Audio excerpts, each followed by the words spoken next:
Whole purpose of writing condensed configuration is to clearly identify the outermost electrons which may or may not. These 8 electrons are heavily bound to the nucleus than these 7 electrons. So that we need great energy. We need some great energy to release these 8 electrons compared to these. So that should be mentioned by a great increasement in ionization energies, like this. So removing the electron, first electron from here, removing the first electron from here becomes much harder.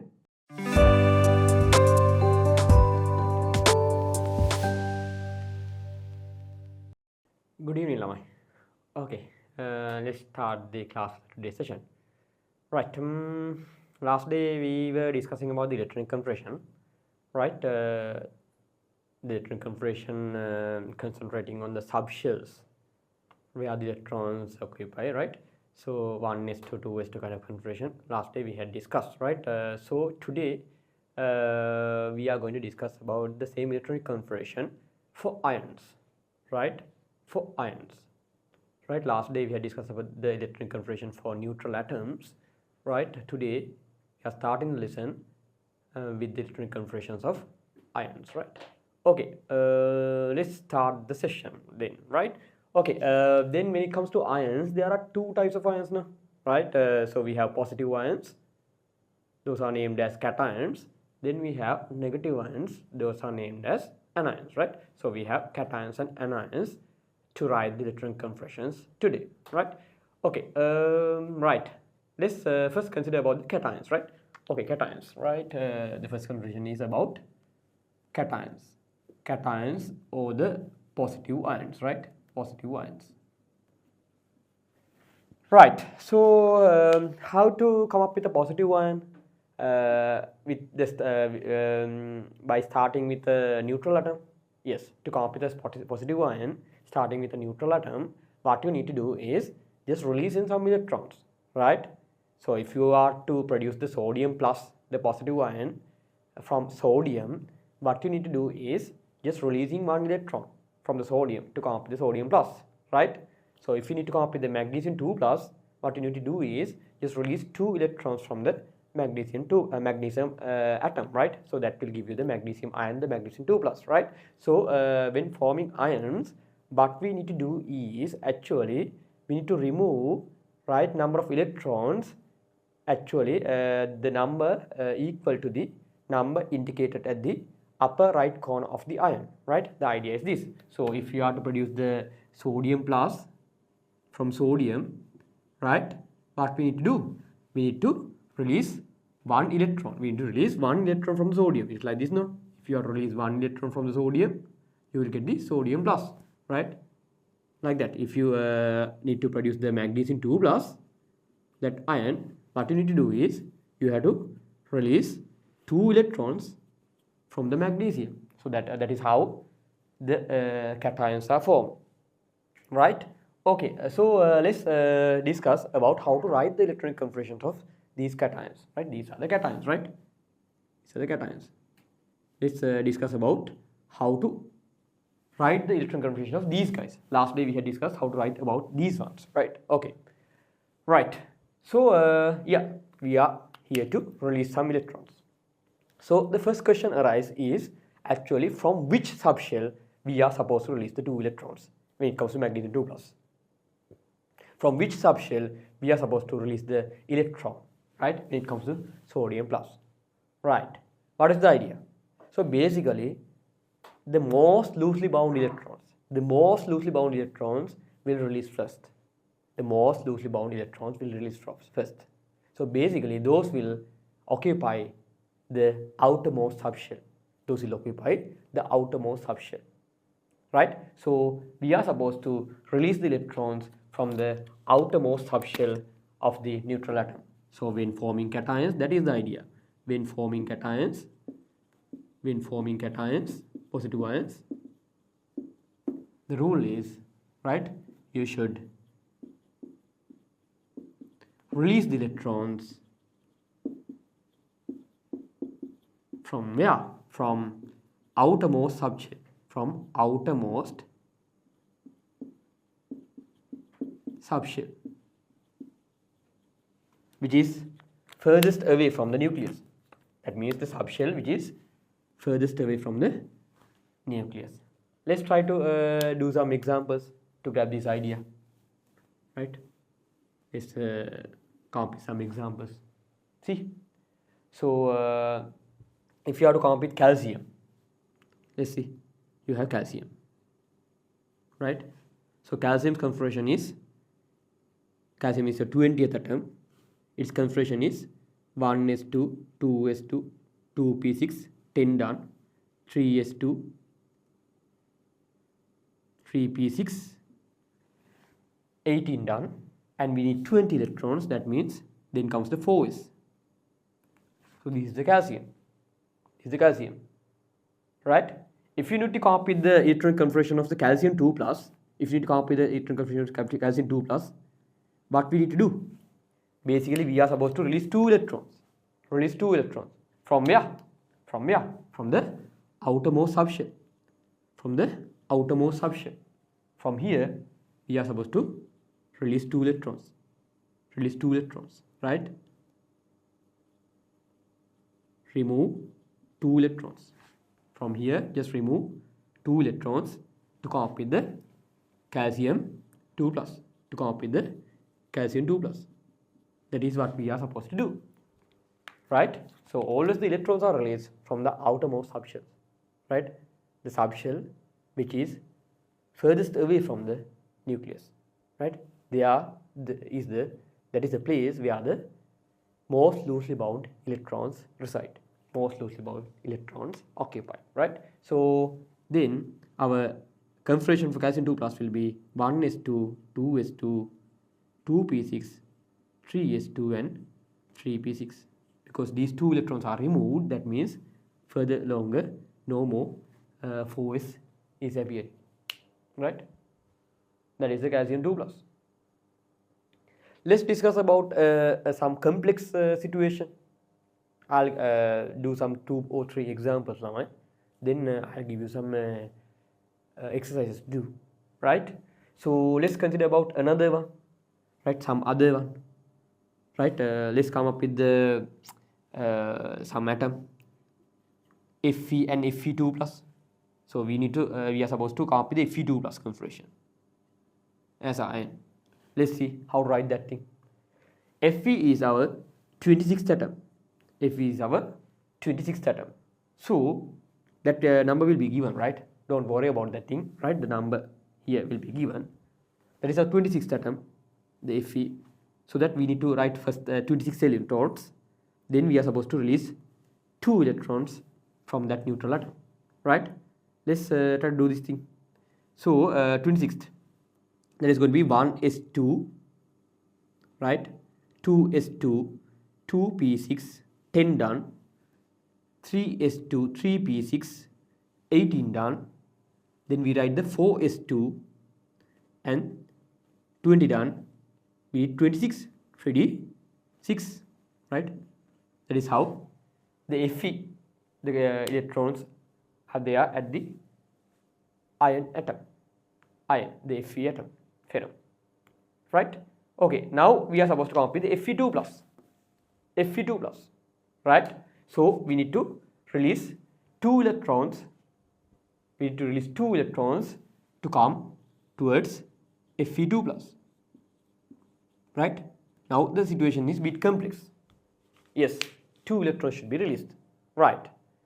So the idea is this: always we should release the electrons from the outermost subshell, right? When it comes to here, the Fe atom, right? The outermost subshell is this one. The outermost subshell is this one, not the 3D.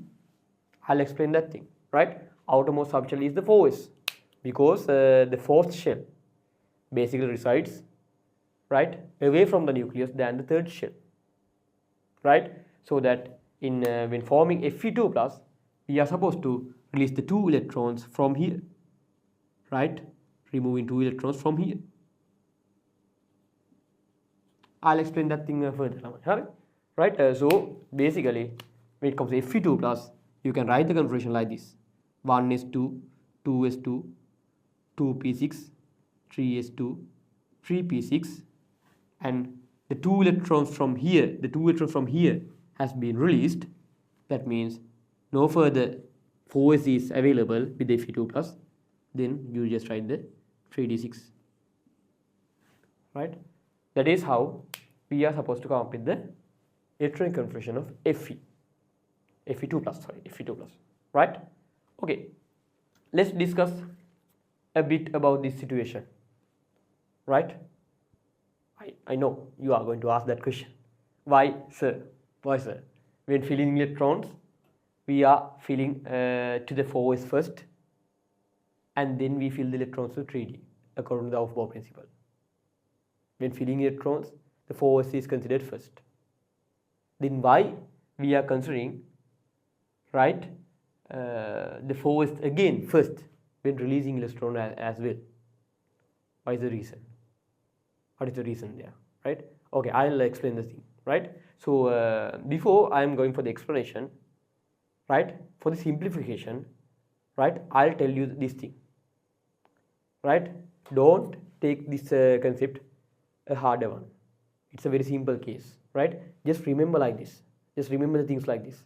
When filling electrons, when considering S and Ds, when considering Ns and N-1 Ds, when considering Ns and N-1 Ds, right, Ns and N-1 Ds, right, when considering those two subshells, when filling electrons, you should fill the electrons first to the Ns subshell.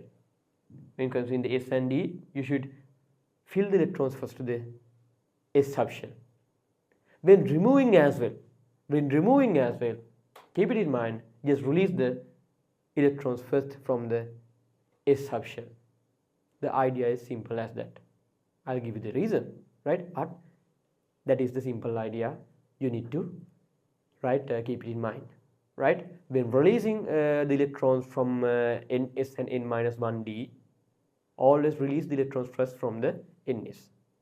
When adding electrons to the Ns and N-1 Ds, right, still yet add the electrons first to the Ns. Always Ns comes first than the N-1 D, right, even though it is about filling electrons or, right, releasing electrons.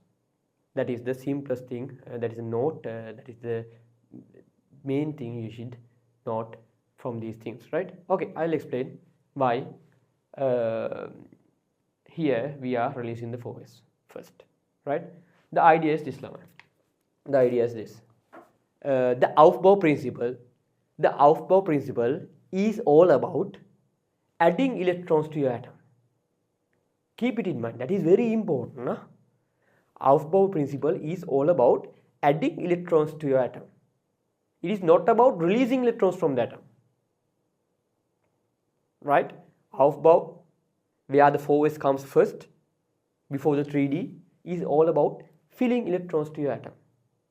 But here, when forming cations, we are considering about the releasing electrons, the opposite thing, right? Releasing electrons from the atom, right? So two different situations, so two different theories arise, two different theories to be considered, because those are two different situations, right? We'll discuss about the two, right, separately.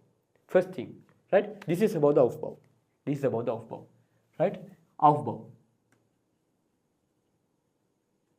right, all about adding electrons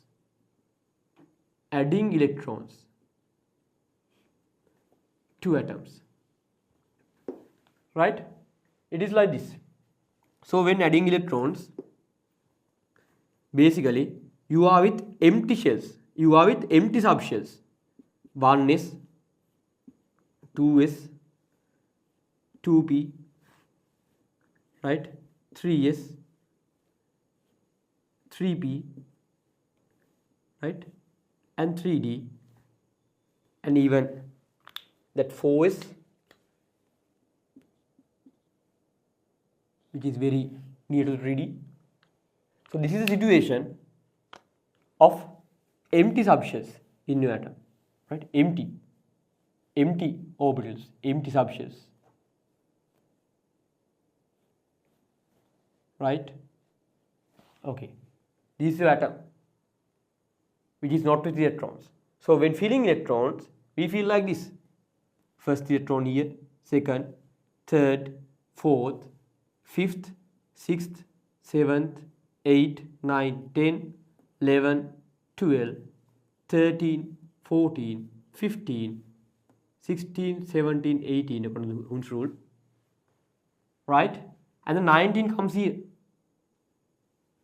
19 comes here as 4s, right, is with a lower energy than the 3D when we considering some empty orbitals. When we considering some empty orbitals.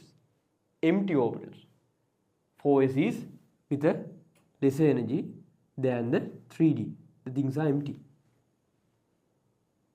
So that is why the 19 electron is filled to the 4s, right?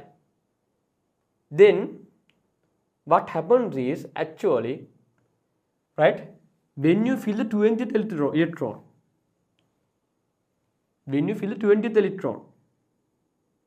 right, there is a special thing happening. When you fill the 20th electron like this, right, so as these two guys are there, some sort of electronic repulsions will occur, no? Yes, they will attract by the spin magnetism. Last day we had discussed. Anyway, some sort of repulsions occur, no? Right? Repulsions means,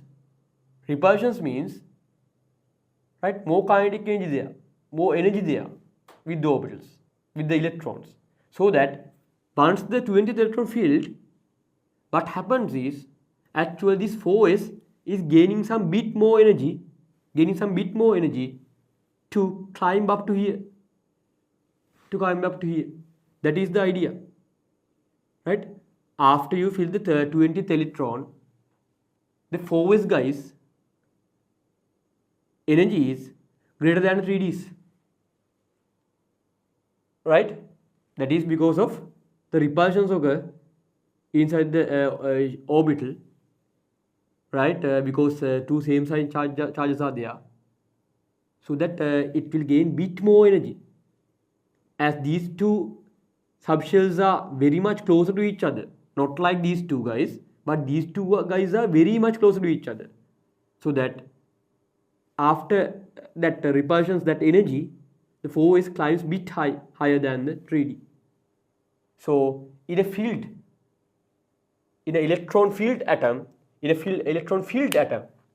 is just the Aufbau, adding electrons, but in an electron field atom, the situation is different. So I'll write it in here. For a electron field atom, right? Electron field atom.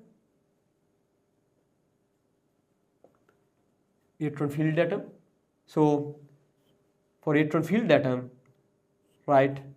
So now you are very clear that, right, your 4s is having a great energy than a 3D, right? So this is 3D,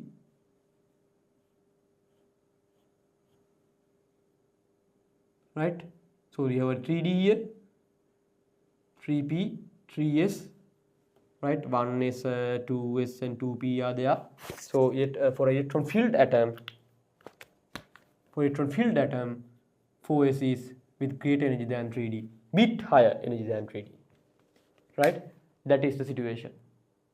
So this is adding electron.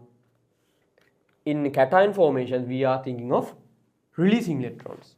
So the releasing electrons will be also done first by the 4s, not from the 3D. Adding electrons is also done by the 4s. You have to add the electrons first to the 4s, then add into the 3D, right? So actually, if you think of actually, right, after adding 20 electrons, the 21st is actually added to here. 21st is actually added to here. 22nd here. 23rd here. Right? Keep it in mind. For D elements actually the electrons are added to a inner shell. Electrons are added to inner shell. After the 20th element, right?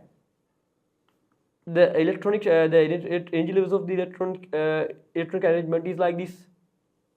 Until 20 it is okay. When the 20 is filled, that 4s gains bit more energy than the 3D. So for the 21st, 22nd, 23rd, the electrons are added to inner shells, to an inner shell, right? So that is the idea. So you are supposed to release electrons from 4s first, not from the 3D. So if you are taking the 26th atom, the Fe is like this, right? So in Fe, the electron filled atom, this is the situation, right? So first you need to release electron from here, not from this, right? That is the idea. That is why we are saying when adding or releasing anything, you have to first do the thing to the 4s. Afterwards, you are supposed to do the same thing to the 3D. When adding electrons, first add the electrons to the 4s. Complete that subshell. Then you are supposed you can add the electrons to the 3D. When removing electrons as well, first remove the electrons from the 4s completely. Then only you can remove the electrons from the 3D. Or adding or removing for both, right? The 4s should be considered first. That is the simple idea, right? If they have asked a question like this, see, if they have asked a question like this, in an electron filled atom, right? Kind of statement, take it as a statement. In an electron filled atom, right? The 4s electrons are with greater energy than the 3D electrons. If a statement was there like that, that is true. That is true. In an electron filled atom, the 4s electrons are with a greater energy than the 3D electrons. That is right. But in an empty atom, where you are supposed to fill the electrons, then the 4s subshell is at a greater energy than the 3D subshell. That is why for the 4s subshell the electrons will fill first and then for the 3D subshell. But in an electron filled atom, yes, the 4s electrons are with a greater energy than the 3D electrons.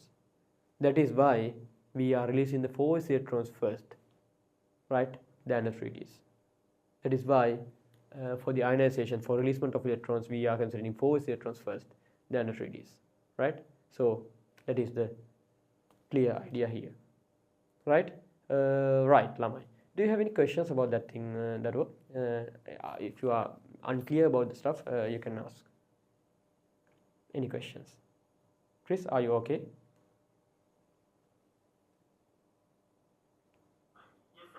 No, it is not. Okay, Deshana, are you okay?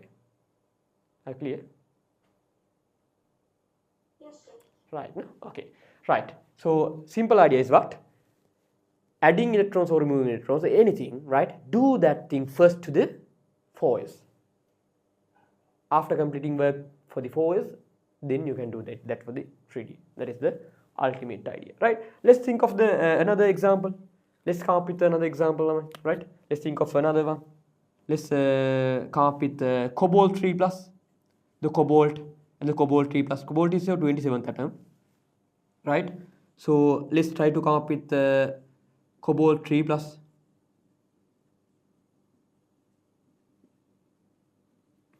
Right, 27th means 3D7 is there. This is the 27th. So if you are supposed to come up with the cobalt 3 plus, what we need to do? So to come up with cobalt 3 plus, we need to release actually 3 electrons. We need to release 3 electrons. Right? So we need to release 3 electrons from the cobalt. So we should release the first 2 electrons from here, from the outermost subshell. The first 2 electrons should be released from here, right? So remove 2 electrons from here, then next electron will be removed from here. Remove the first 2 electrons from here because we need to release altogether 3 electrons. First remove the first 2 electrons from here, then the remaining electron should be removed from next outermost subshell. After releasing 2 electrons from here, this becomes the outermost subshell. That is the idea. After releasing 2 electrons from here, this becomes the outermost subshell. So then release the next required electron from that thing.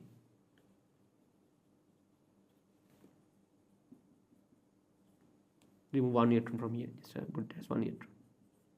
That is how the 3 electrons are supposed to release to come up with the cobalt 3+. So the cobalt 3+ configuration is going to be 1s2, 2s2, 2p6, 3s2, 3p6 and 3d. Now it is 6 because 1 is released.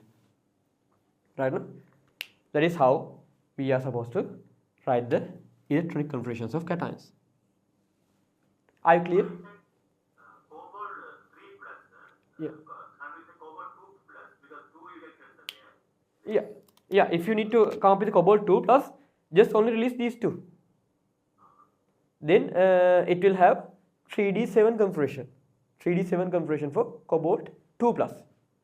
As it is cobalt 3+, I have considered, I need to release 3 electrons from the cobalt. Then first 2 electrons are released from here, and the third electron should be released from the next outermost subshell. It is this one. That is why one released from here to come up with the 3d6 now. Right now. How do you decide the ions? That is now we have released the calcium 2+, that's the last cell we have released 2. Yeah. Iron was the 2, but cobalt 3. So whatever available on the last cell we have released actually, but in the cobalt we are releasing from 4s2 and 3d also. D also we are releasing 1. Yeah. Others 2. Why? How that difference is? Yeah, the case is this now. Actually, if you are to prefer more, right? So actually, these things, the calcium, guys are called calcium, potassium, sodium, magnesium, lithium, beryllium, even those atoms are referred to as S block atoms. Those are resides in S block. The in periodic table, you have kind of block called S block, the block at the left corner, right? So when it comes to S block atoms, right, only the S electrons are released. So only the S electrons are considered as valence electrons, right? In S block atoms, only the S electrons are considered as valence electrons. But when it comes to the D block atoms, D block species, right? So basically they can release not only the S electrons but also the D electrons, right? The reason is this. Normally atoms release electrons, single atoms, right? So single atoms release electrons or gain electrons when producing anions, right?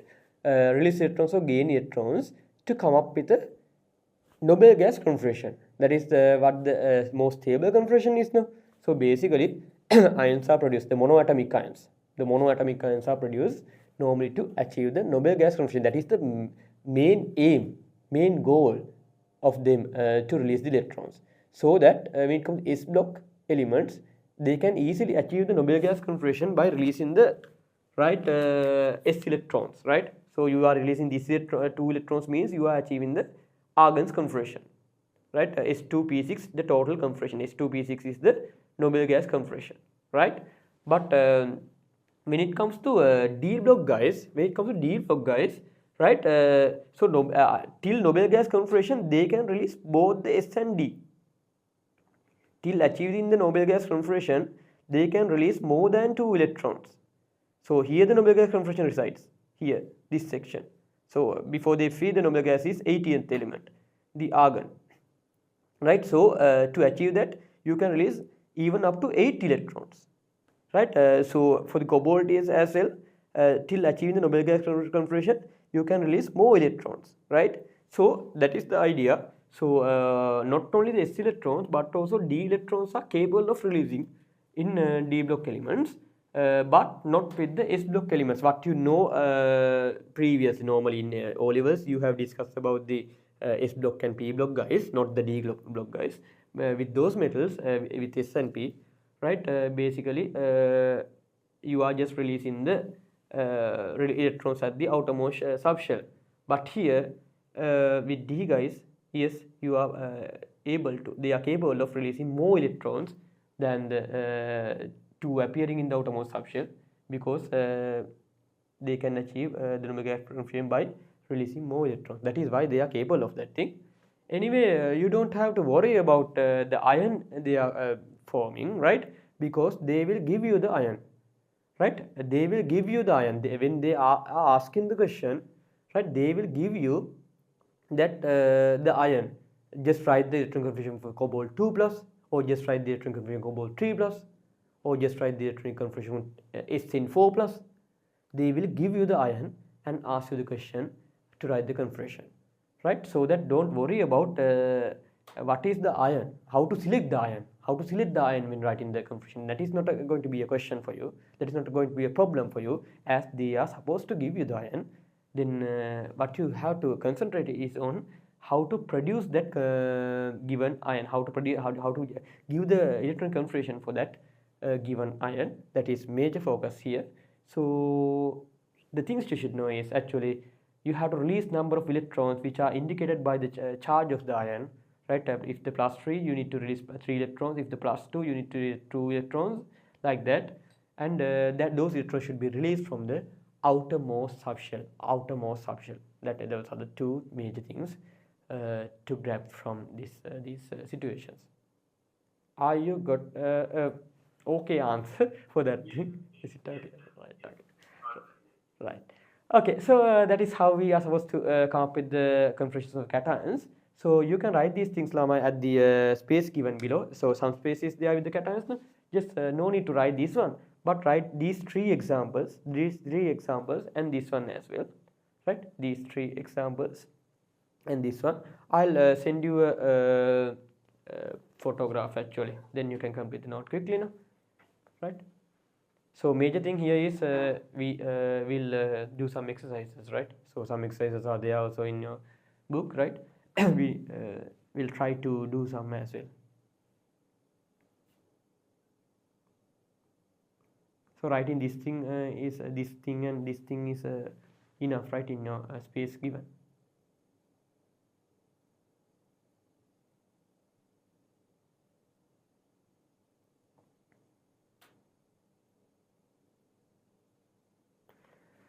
Right, no, that is the idea, right? And I'll tell you another thing before going for the exercises, right, of the cations, right? So, this is some wrong method followed by students when writing configurations of cations. Don't do what I am telling now, right? What I am telling you now, don't do that thing, right? Right, that is what right, don't do that thing. Still I need to tell you this wrong method some students use to come up with the cations, right? Don't you use this method to form come up with the electron coefficient of cations, right? So some guys do this kind of a thing, right? This is the idea. So calcium is with 20 electrons now. Calcium is with 20 electrons. So calcium 2 plus means 2 electrons are released. That means 20 minus 2 is 18 electrons. So that he write the configuration of the 18th atom. 1s2, 2s2, 2p6, 3s2, 3p6. Just 18 electrons. Some write like that. But don't do that stuff. Why is that? For the calcium it will be okay. But that is not going to be okay with the iron 2 plus. That is not going to be okay with the iron 2 plus. Let's think of that thing. Iron is 26th atom. Iron 2 plus means you had released 2 electrons. That means only 24 electrons are appearing with the Fe2 plus. 24 electrons are appearing with the Fe2 plus. Then you write the configuration for 24th. 1s2, 2s2, 2p6, 10 done. 3s2, 3p6, 18 done. 4s2, 20 done. 3d4, 24. Is it okay? No, that is not the case here. That is not the case here. 4s3d4 is not the case here for the Fe2 plus. So that don't do that. Don't do that. When they are asking you to write the configuration for cations, 43 ions, first write the configuration of the neutral atom. First write the configuration of the neutral atom. Then release the electrons from the outermost shell further on to come up with the cation. Right? That is the method you should follow. First write the configuration of the neutral atom, then release the required number of electrons from the outermost shell to come up with the final ion. Right? That is what is required to come up with the electron configurations of cations correctly. Don't use the earlier method what I have told you. Don't write it like 26 is there, 2 is gone, so 24, so 20 I'm writing for 24. That is wrong. Right? Okay. I think you got the idea, right? So try to come up with the configurations of cations that you have a question there, no? Just sodium plus potassium plus those things. Just try to write the configurations of those things, those cations.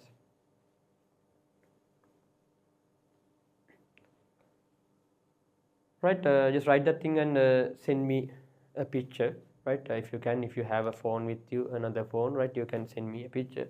So of the answers, I'll do the answers at here as well, right? So you can correct the stuff as well, right? Okay, don't look at the board. Just write it. Write your own answers for those things, and after completing the work, you can check the board to correct them if you have any false written things, right?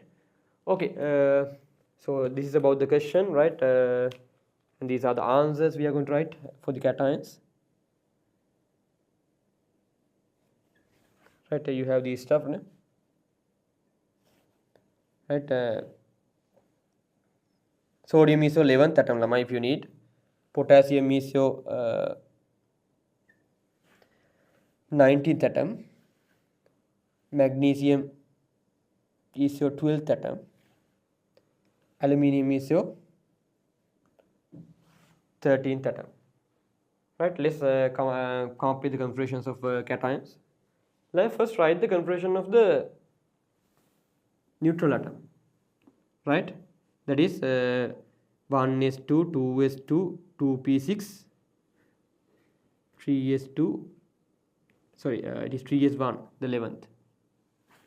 First write the configuration of neutral atom. Then, as they are looking for Na plus, just release this. Just release one electron. So this is gone, means all the subshell is gone. So the sodium plus configuration is this thing. 1s2, 2s2, 2p6. That's all. Right? So you can even use one. Right? Right, let's come up with the potassium plus. First write for the potassium 19 electrons, 1s2, 2s2, 2p6, 3s2, 3p6, and 4s1 for the 19th. But what we need is potassium plus, no? Potassium plus means we have to release one electron from the outermost shell. So this will be removed, so that outermost subshell is removed. So this is the potassium plus. Not hard to write, right? What about magnesium? 2 plus, they are asking. First write the magnesium configuration. 1s2, 2s2, 2p6, 3s2. They are looking for magnesium 2 plus. 2 plus. So what we need to do is just release 2 electrons from the outermost subshell. Just release 2 electrons from the outermost subshell. That is this thing. Just release 2 electrons from that, means that subshell is gone. So 1s2, 2s2, 2p6 is the electron configuration of magnesium 2 plus. Right now? So we can do like that. For the aluminium, see, Aluminium is 1s2, 2s2, 2p6, 3s2 and 3p1, 13th atom. If they are asking for aluminium plus, what we need to do is just release one electron from the aluminium. That means this is gone, p1 will be gone. That means it is just 1s2, 2s2, 2p6 and 3s2. Right now, so those are the required configurations. Just check while you are writing, right? So some people are asked, right? So some another aluminium stuff is asked, right? What are the other things they have asked, right?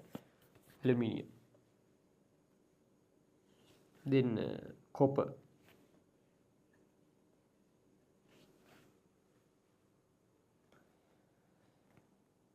right? So let's do the stuff for these guys as well.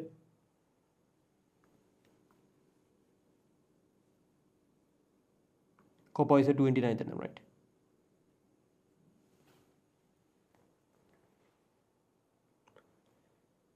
Before writing the aluminium 2 plus, just write for the aluminium.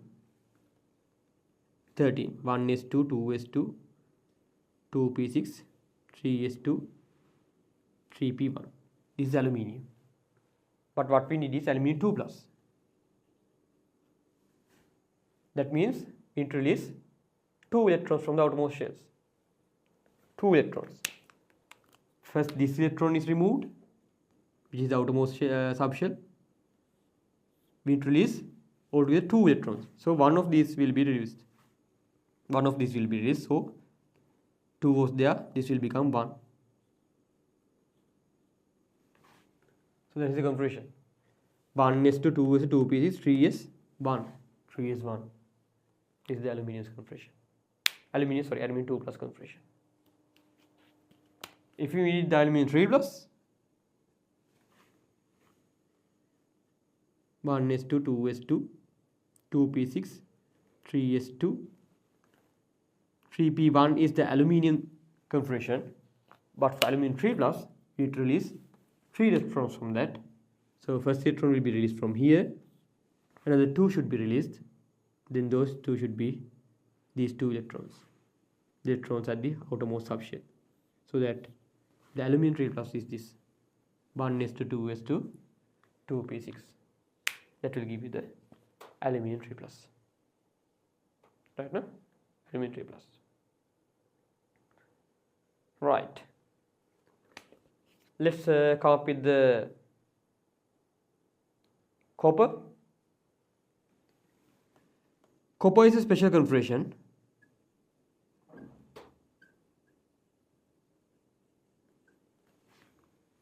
Where the S1D10 comes to the picture. Copper 29th. S1D10 form is there. See, last day around we had discussed about 4 special configurations: chromium, copper, molybdenum, silver, right? 4 special configurations. So S1D10 thing is there. That is for the copper, but they are asking for copper plus first of all. Copper plus. That means 1 electron should be removed. So when releasing electrons from these 2 guys, first the electrons should be removed from the 4s. So this is released first. So that subshell gone. So for the copper plus, the configuration is 1s2, 2s2, 2p6, 3s2, 3p6 and the 3d10. Right now? Because that electron is released from the 4s. That is the outermost subshell. When considering the 4s and 3d, electrons are added to the 4s first, as well as electrons will remove from the 4s first. Right? Okay. Next up. Again some copper situation. So first write the copper's configuration. 18 done. And 4s1, 3d10. This is how the 29 is there. But they are asking about copper 2 plus. Copper 2 plus. copper 2 plus. So what we need to do? We need to release 2 electrons from the copper. So first electron will be removed from the 4s, that is the outermost subshell. Then 3d becomes the outermost subshell after releasing the electron at the 4s. 3d becomes the outermost subshell. We need to release another 1 electron from there. So this becomes 9. As it was 10, after releasing electron from there, it becomes 9. So copper 2 plus carrying the configuration 1:2 is 2p6, 3 is to 3p6 and 3d9. That is what is the configuration of copper 2 plus. Just check these things, Lama. Are you okay with that? That is how we are supposed to come up with the electronic configurations of cations. So you can do for it for the chromium 2 plus, chromium 3 plus and the Mn 2 plus as well, right? Do those things and send me the answers, right? I'll check them at the end of the class, right? At the end of the class, I'll check them and send you a review, right, of your written answers. Right. Okay. Are you clear with this stuff, Daru? Chris, Deshana? Are you guys okay with this stuff? Yes, sir. Right. No? Okay. Do the Deshana, are you clear? You found hard to do this stuff? It is okay. Okay, sir. Okay, no. Right. Okay. Do the rest, the chromium 2 plus, chromium 3 plus, and Mn 2 plus, right? And send to my WhatsApp or to the when it is WhatsApp or anything, right? Just send them. I'll check after the class, right? Okay. So that is all about the cationic configurations. We'll just move to the configurations of anions as well, then, right? This is all about the cations. Let's come up with the anions now, right? Cations configuration have been done, right? Now let's move to the configurations of anions. Right. Second thing about anions.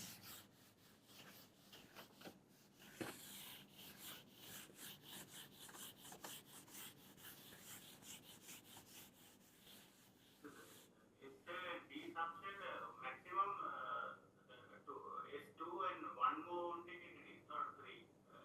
2 plus or 3 plus, or not 4 plus 5 plus, not With D subshell, basically when it comes to D subshells, right? Normally it is they have seen, right? When considering compounds, they have seen up to the 25th element. Up to the 25th element, they can release. I mean, 25th means 3d5, no? The manganese, no? Up to the manganese, they have seen the metals are able to release all the 5d electrons. So we can see the manganese with +7 oxygen state. Manganese can be seen with +7, right? So that is said. Anyway, normally in normal situations, we see only 1 electron is removed from the D. That means normally when it comes to D block cations, we see the +1, +2 or +3 is appearing. +3 is appearing means 2 electrons are released by the 4s and the 1 electron is released by the 3d.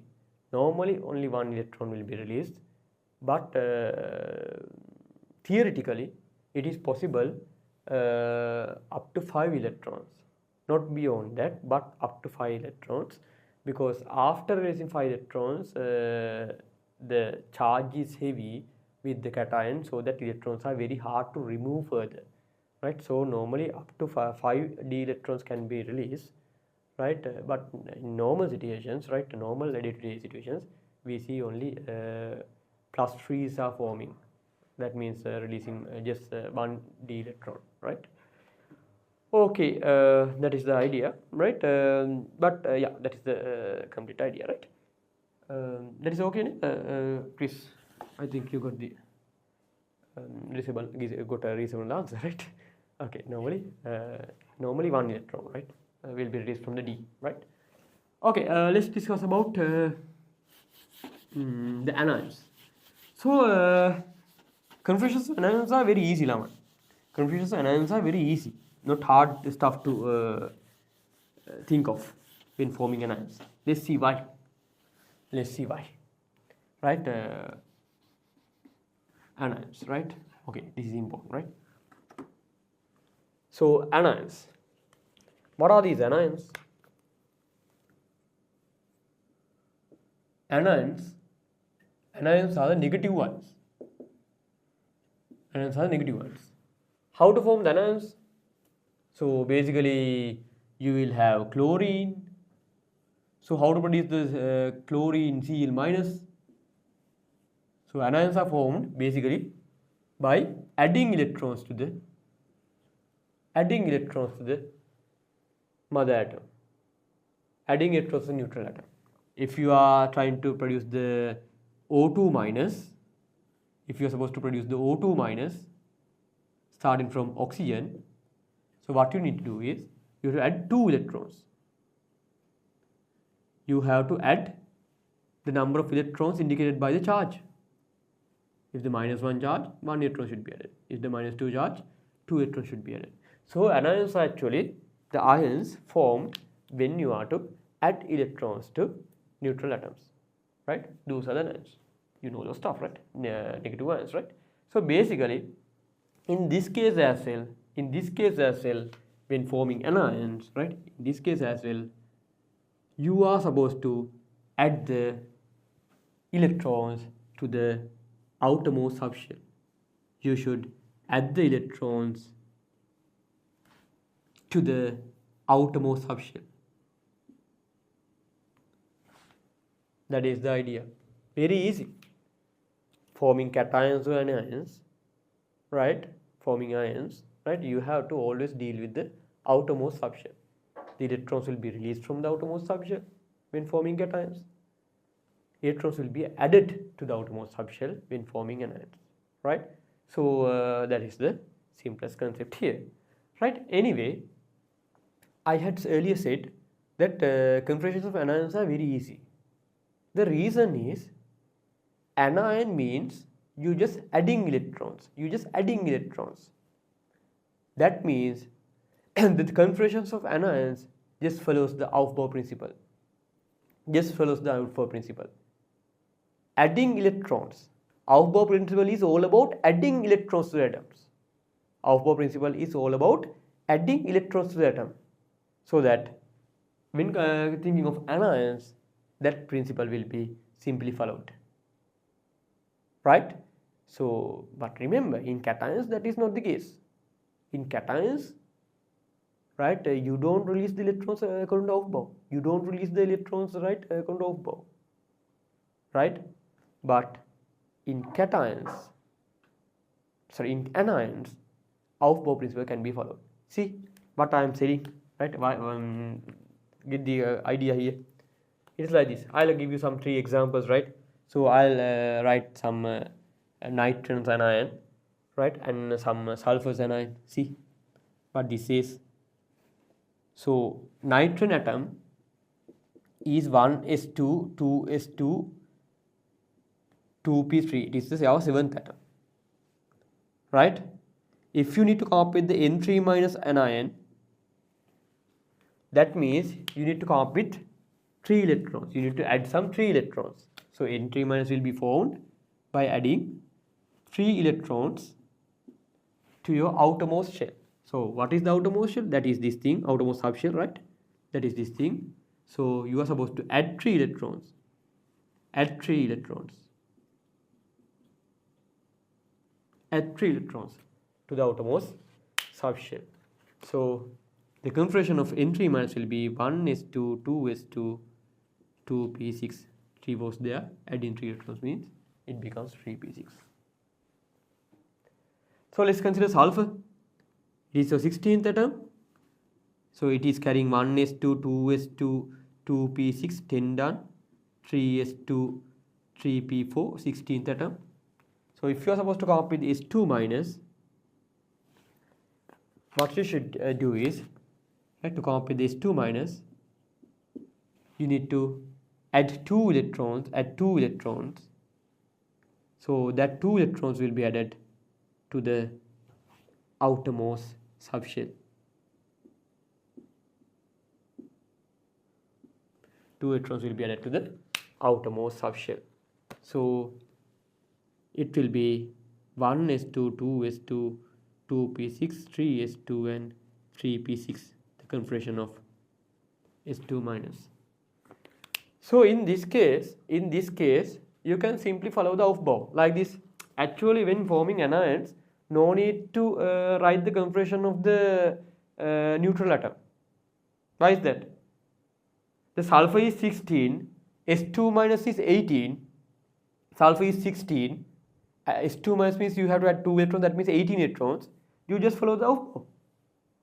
Aufbau is 18 electron situation. No worries. The nitrogen is 7, N3 minus means it carries more 3 electrons, that means 7 plus 3 is 10 electrons. Just follow the 10 electron system for the aufbau, with the aufbau. That will give you the answer, no worries, right? But that won't happen with the cations, right?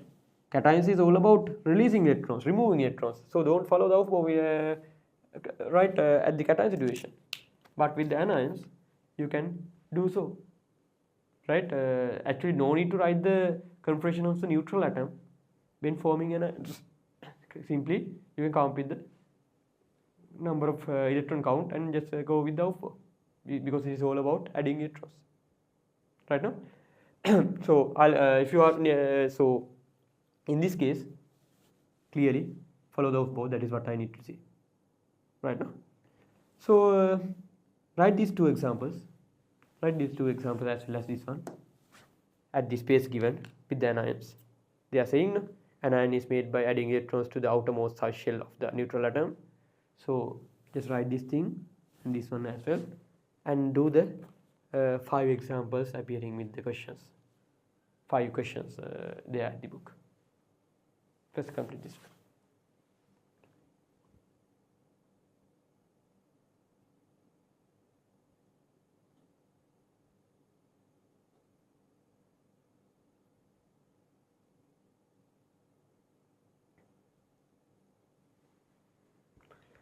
N3 minus means you are supposed to add 3 electrons basically to the outermost subshell. Outermost subshell.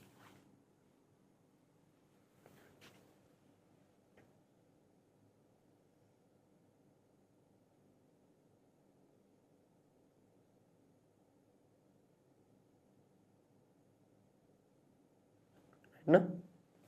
So I'll do the exercise as well. Don't look at the board, just do it your own.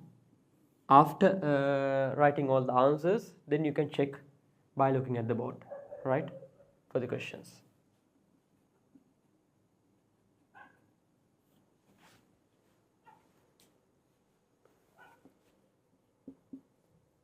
Hydrogen is your first atom, fluorine is your 9th atom, third one is O2 minus given,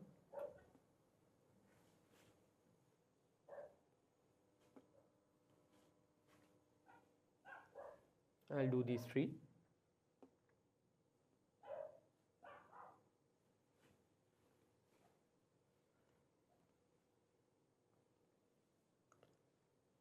Right, hydrogen is the first atom, -1 means 1 electron is added, that means altogether 2 electrons should be there.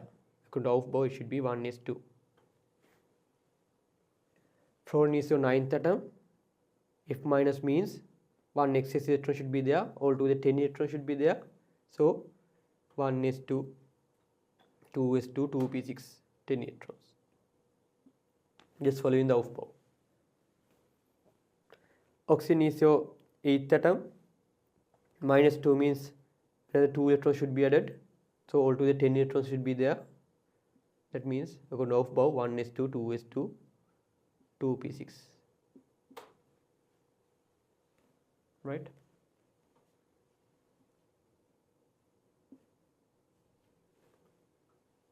The P3 minus.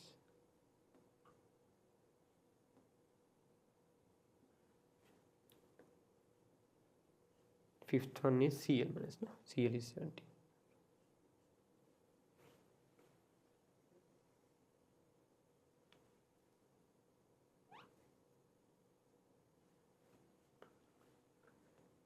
phosphorus is the 15th atom, right? So P3 minus. So phosphorus is the 15th atom. 3 minus means 3 electrons added. So 15 plus 3 is 18 electrons. So just come up with the 18 for the with the aufbau. 1s2, 2s2, 2p6, 3s2, 3p6, the 18 with the aufbau. With this one, chlorine is a 17th atom. Cl minus means 1 electron is added. Altogether 18 electrons are there. So that just come up with the aufbaus 18.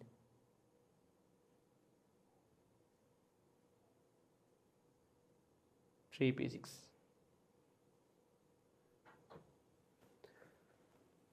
Right? So it is very easy when it comes to anions. Just follow the aufbau. So some complex situations appear only with the cations.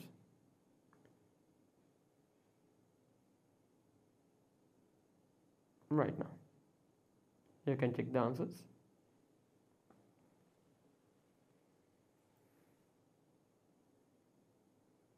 So all this you're writing in the experiment, the scientists have found that only one or two electrons added or removed or added, no sir? So there's a thing like this, Chris, right? When we are thinking of monoatomic ions of S and P block, not about the D, but when we are thinking of S and P blocks, monoatomic ions means it could be a positive or negative, but involving only one atom, right? When considering those things in S and P block situations, those are always achieving the Nobel gas configuration.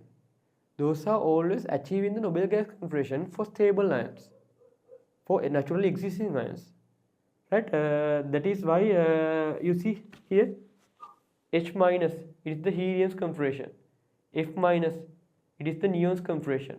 O2 minus, 10 electrons, neon's configuration. These two are with 18 electrons, argon's configuration.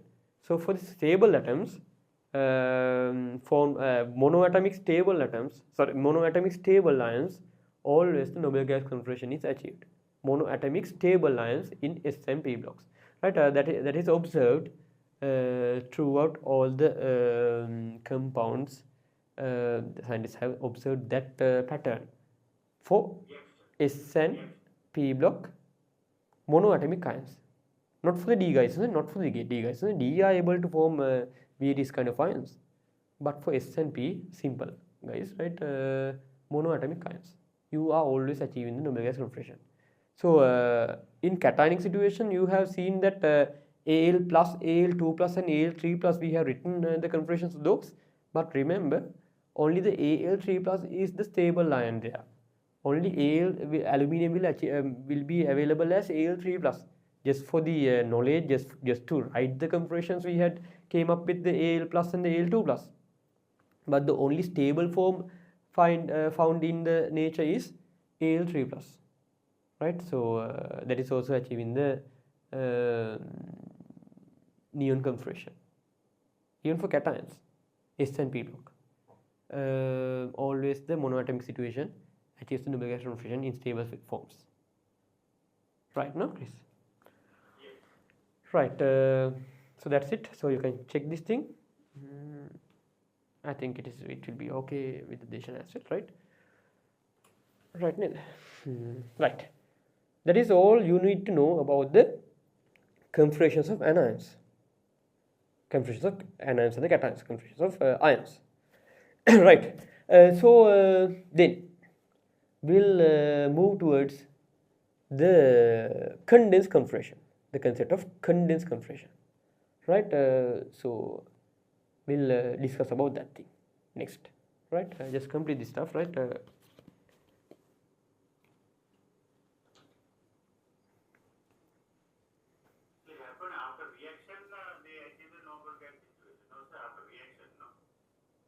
Yeah, basically the atoms react to come up with ions, no? Yeah, basically they react to come up with ions, right?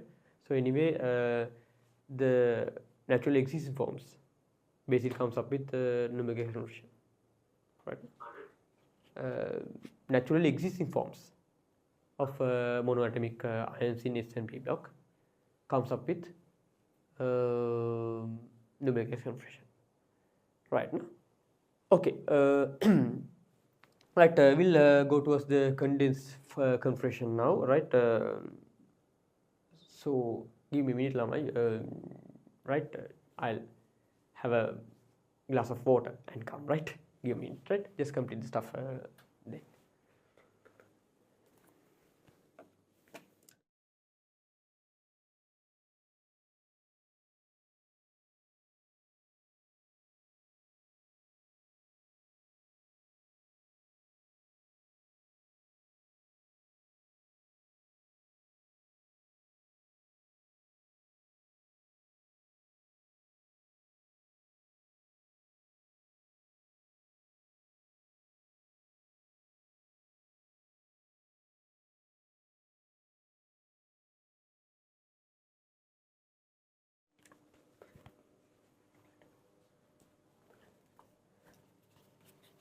Right.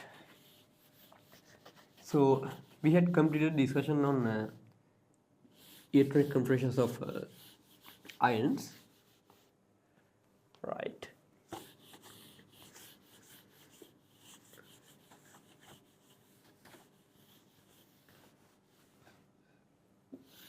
Now we are leading to discuss about the electronic configurations of a new kind of electronic configuration, which is known as the condensed electronic configuration. Let's discuss about that idea. Condensed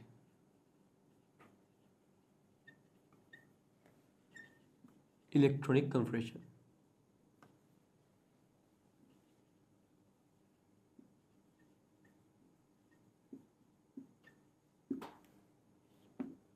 This is the idea, sorry. Condensed electronic configuration. Right. So this is the right idea here.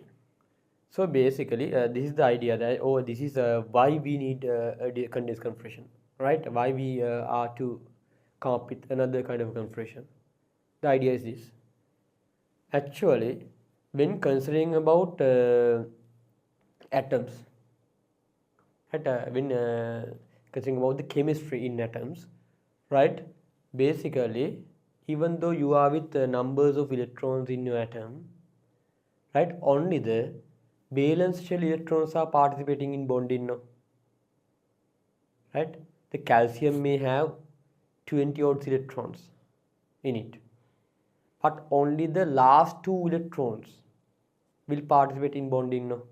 The calcium 2 plus is found only by with the use of last two electrons by releasing those two even, right?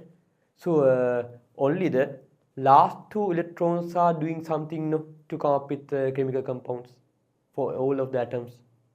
So if you are considering oxygen, even though it is with right various number of electrons in it, right? Only the valence shell electrons, ultimate electrons are participating in, see, oxygen. It is with 8 electrons. But when forming compounds, right? Let's think of the H2O. Think of H2O. 2 electrons are shared now with 2 hydrogen atoms.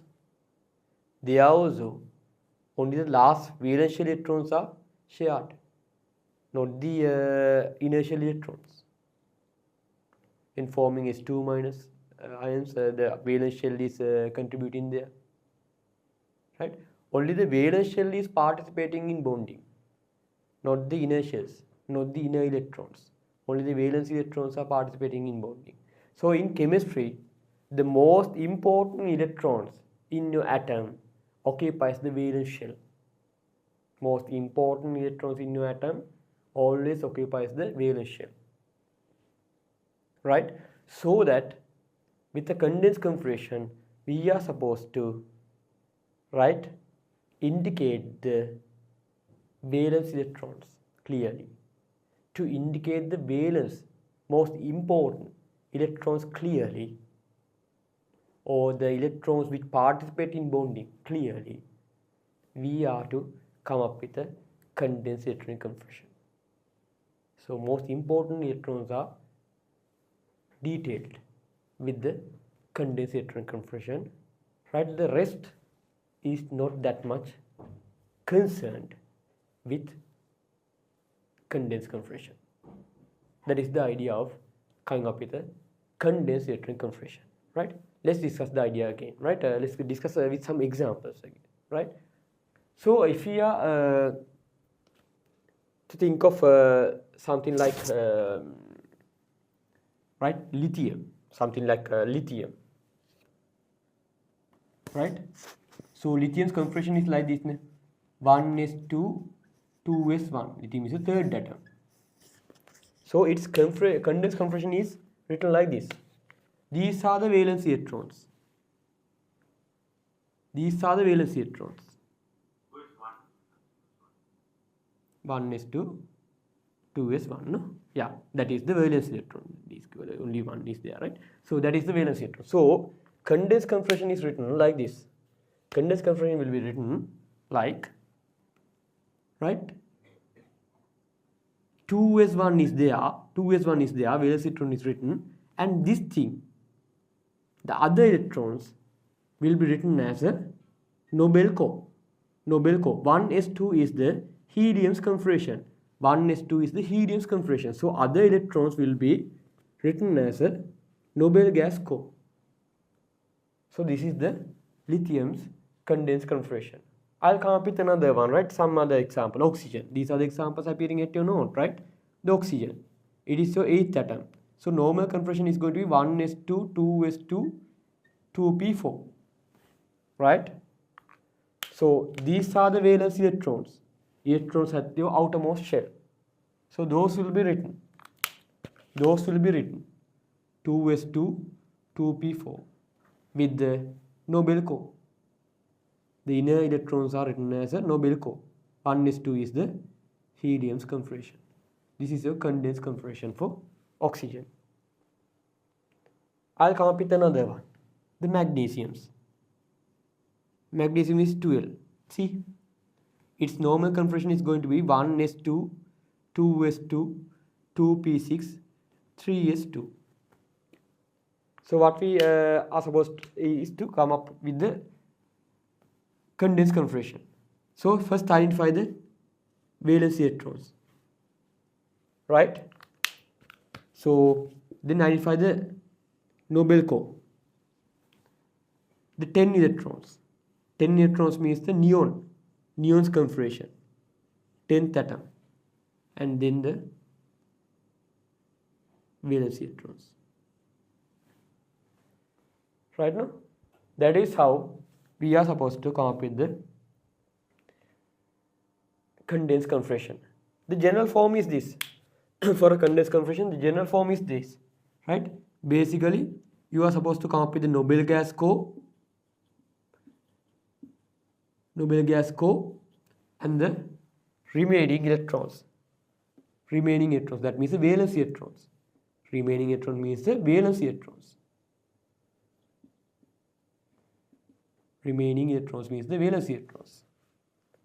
Right? Okay. So that is the general form of condensed configuration. Right? This is how we are supposed to come up with condensed configuration.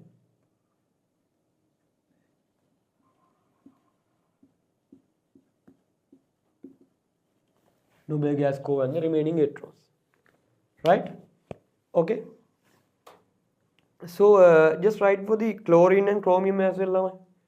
Just write for the chlorine and chromium as well. First write for these three. This is how we are supposed to come up with the condensed configuration. Right? What we need to do is just take the normal configuration and identify the valence electrons, and then come up with the Nobel gas core. The rest is written as a Nobel gas core. Rest is condensed to a Nobel gas core. Right? Basically, when selecting this Nobel gas, there is an important thing to consider. When considering this Nobel gas, that noble gas should be the, this noble gas should be the, right, noble gas should be the one which is prior to the considering configuration. Noble gas, right, prior to the considering configuration.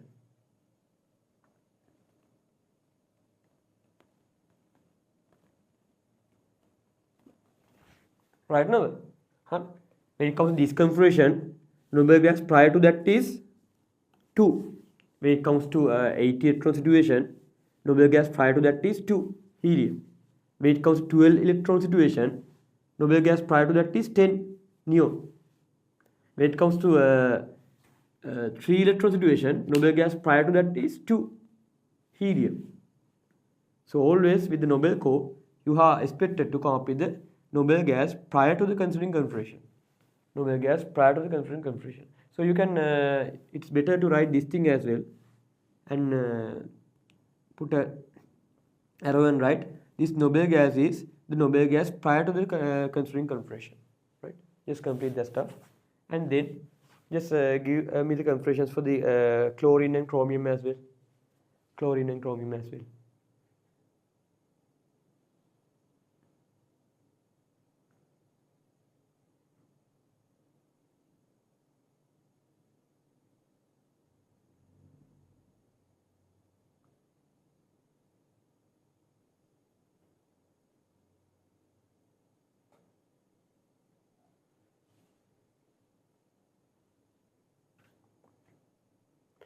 Can we write for the chlorine then?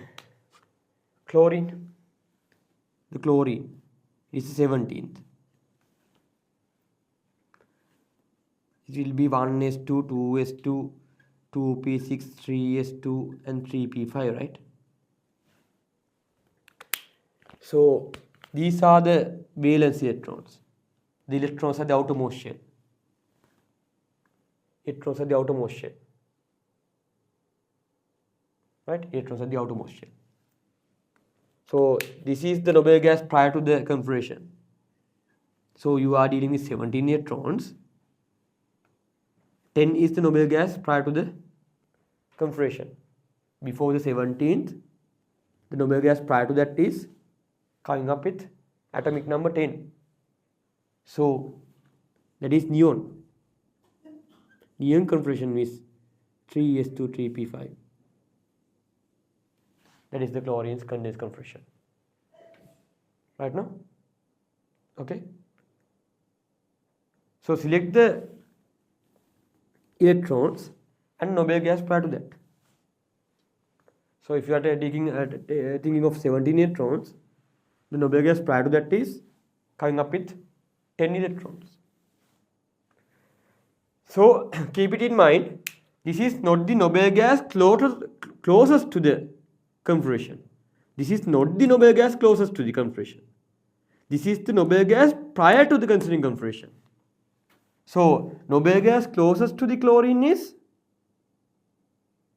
argon. Noble gas closest to the chlorine is argon. That is not the case here. Noble gas prior to the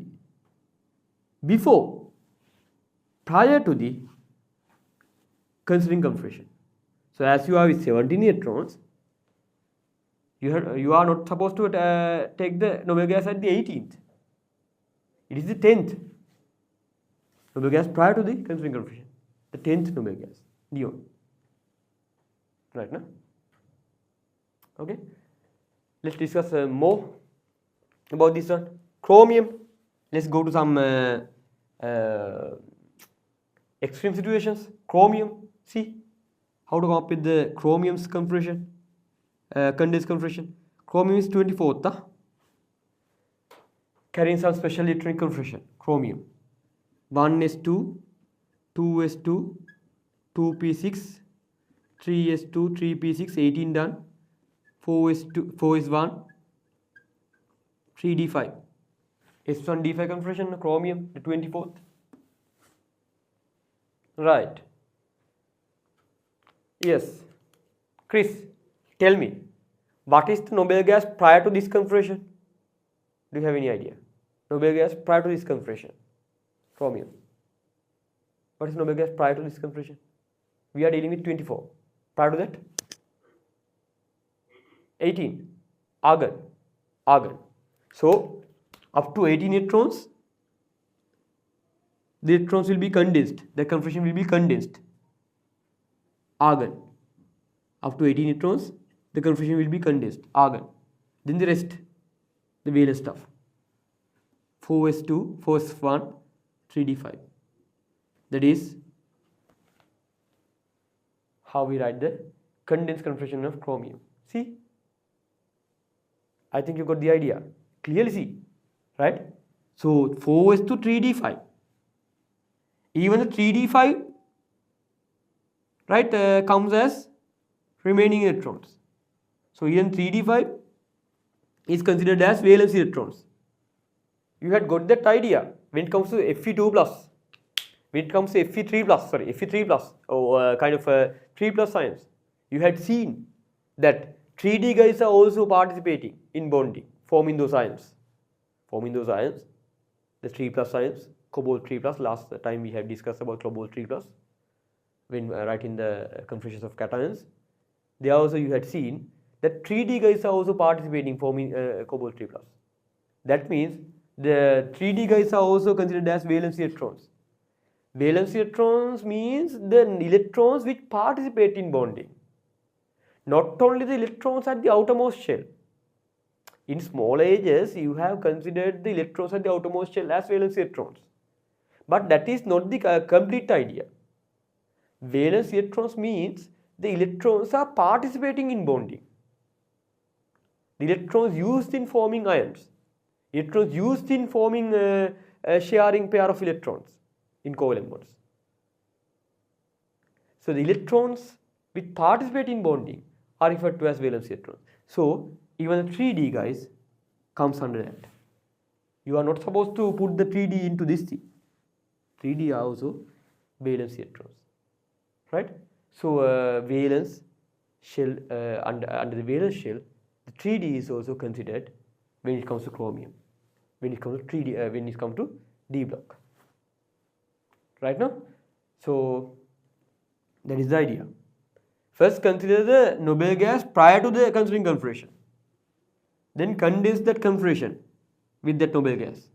Then write the remaining as the valence electrons. Let's consider another one. These are very hard stuff, right? Neon. Neon. Neon is your 10th atom. Now tricky one. Neon is your 10th atom. Write in the electronic compression, condensed compression for neon.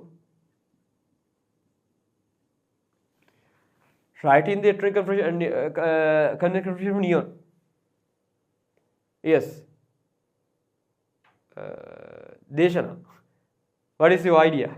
Is it going to be helium with 2s2 2p6 or just neon with a bracket? Very tricky question, huh? So neon's condensed compression. Is it the helium brackets with 2s2 2p6 or just neon with brackets? The condensed compression for neon. Any idea? Yes. Okay. What about Chris? What is your idea? Just neon with brackets. 10 is a neon. No. This is correct. Right? So I earlier said whole exercise of writing these condensed compressions is actually indicating the valence electrons, indicating the electrons which would participate in bonding, indicating the electrons which are most important to our atom, the valence electrons. So with condensed compression, always valence electrons should be mentioned separately. That is the whole exercise of this thing, of writing a condensed compression. So that this should be written like, right? These are the electrons at the outermost shell. So here I am always saying noble gas prior to the considering configuration. Prior to the 10th, the noble gas prior to, that means second noble gas, helium. Always go with the definition. Noble gas prior to the, it is helium and then 2s2p6. These are very hard stuff, right? These are complex situations. I won't think this will be asked in your first term test, but definitely in last term test, right? These kind of things won't ask in first term test, but definitely those things will be there in your A levels and the 6th term test, 13 last term test, right? This is how the condition. Sorry. In the novel situation, why do you need to come down? Already 10 also is the novel gas situation. Yeah, but noble gas prior to the considering configuration. It is not about noble gas near to the or something. It is not like that. It is noble gas prior to the before. So before 10 you have the 2. Noble gas before to that configuration, right? That is. The novel gas situation, they won't participate in the novel gas situation, that there will be a reaction. So they are stable atom. I got the idea, right? You are saying that in noble gases, the ultimate electrons are not participating in chemical bonding. Yeah, that is okay. That's true, right? But the thing is this, Chris, right? The idea is that condensed configurations. That concept comes to the picture with that idea. The concept comes to the picture that you should indicate the outermost electrons clearly with the noble gas prior to that. That is why we are supposed to write a condensed configuration. If not, we don't need to write a condensed configuration again. No, we can just go with the normal 1:2 stuff. No, here the whole exercise, whole purpose of writing a condensed configuration is to clearly identify the outermost electrons which may or may not, which could participate in bonding, right? So in noble gases, those won't participate, right? But in other situations, it will, right? So which could participate in bonding should be mentioned clearly, right? So that is the whole purpose of writing a condensed configuration. That is why we go with this kind of a situation, right? We go with this kind of a formation. That noble gas is not only any of a noble gas, right? It should be the noble gas prior to the considering configuration, and then we have to clearly indicate the final electrons appearing with the atom. So you can't write a condensed configuration with these two components. Definitely these two components should be there in your condensed configuration. You can't write a condensed configuration without this component, right? Definitely this should be mentioned clearly. This is the whole purpose of writing condensed configuration. That is the idea, Chris, right? Is it okay? Right, no? That is how they are expecting us, right? So what we should write as answer is actually what we get some marks now, right? So yeah, we can have various ideas, right? But various opinions, right? Anyway, in A levels, what they are expecting is to come up with such kind of a configuration, right? So always keep in mind you have to indicate kind of remaining electrons, right? So for argon as well, you can come up with the same kind of a configuration then, right? So I'll put some argon here. So argon is your 18th atom. So it is the normal configuration 1s2, 2s2, 2p6, 3s2, 3p6. That is your 18th. But if you are supposed to come up with the condensed configuration, the noble gas prior to this 18 electron situation is the 10th noble gas. That could be written as neon's configuration and the remaining stuff, right? 3s2, 3p6. Right, no? That is how we are supposed to come up with the argon's configuration, right? So that's it. Then I'll discuss another example, right? I don't wish this could appear even in your ultimate term test, right? Even in your 6th term test, I won't think this will appear, but I don't know. It could be there, right? Let's think of this one. Magnesium 2 plus. Magnesium 2 plus. Not the magnesium. Magnesium 2 plus. Magnesium is your 12th atom. Magnesium 2 plus. Yes, yes, I am asking your answers, right? This is a very tricky one. Magnesium 2 plus. Is it going to be like magnesium 2 plus? Is it going to be the neon's configuration, neon with a bracket, or helium bracket with some 2s2 2p6? Those are the two options. No? First option, neon with a bracket or helium bracket with 2s2 2p6. What is your answer, Chris? Neon bracket and 4. 10 and 4. Magnesium 2 plus. 2 plus means you are supposed to release 2 electrons. So that means ultimately you have only 10 electrons there. 10 means then 2 and 8. 2 and 8. Yeah. About Deshana, what is your idea? Which bracket, which noble gas should come with the bracket, neon or the helium? Neons.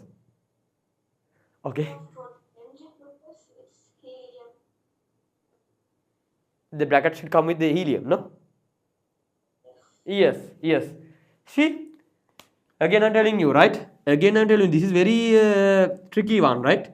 2s2 2p6, that is the magnesium 2 plus. Magnesium 2 plus is only with 10 electrons, right? This is how it is written. So, right, this is helium and 2s2 2p6, right? So this is what we are looking at. So here I am again telling you, see, again definition, noble gas prior to what? Considering configuration, right? It is not the noble gas prior to magnesium. See how much in detail we should study. This is not about the noble gas prior to the magnesium. Noble gas prior to magnesium is neon. That is not the case. Noble gas prior to the considering configuration. Considering configuration is this with 10 electrons. So the noble gas prior to the 10 electrons comes with the 2 electrons, the helium. So noble gas prior to the considering configuration. That is what we should written inside the brackets. So to 10 electrons, noble gas prior to that is 2 electrons, that is helium. See, this is very important. Nah? Clearly mention this one. Clearly mention this stuff. And you can highlight these two things, prior and the considering configuration. That is how we select the noble gas properly. Right? Ne? Noble gas prior to the considering configuration. First write the electronic configuration, then only you are able to come up with the condensed form. Without writing the normal electronic configuration, don't try to write the condensed form. Right? You may get it wrong. Always first write the electronic configuration, and by looking at that, write the condensed form. So you can complete the note for these two as well. Right now? This is very tricky, yeah? Very tricky case, huh? Very important stuff, right?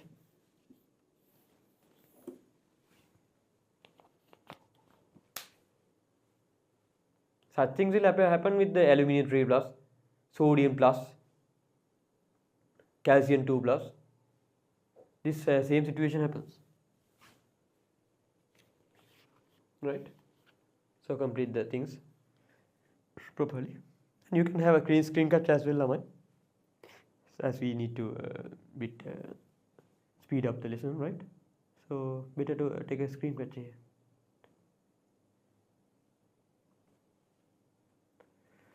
Right, that is all about condensed electronic compression.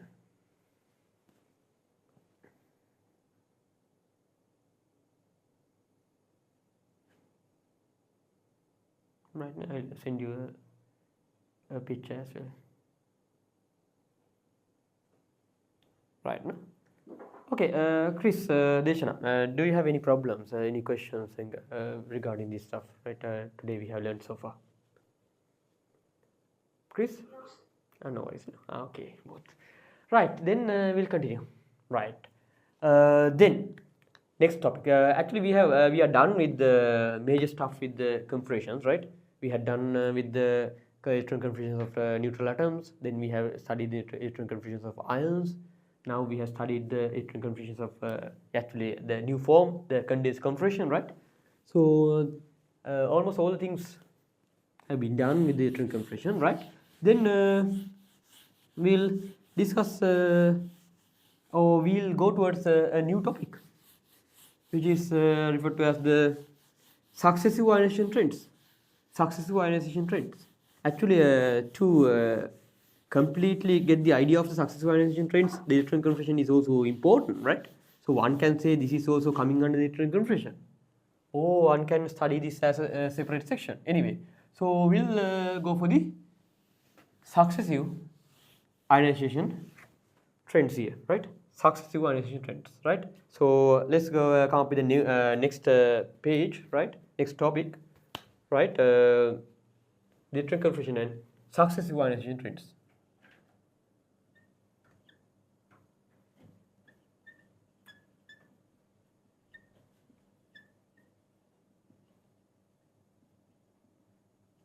Successive ionization energy or trends. Right. Energy is or something, let's take it as like that. Right. Okay, so we know about the electron compression, right? So now we are leading up to a discussion of successive ionizations, right?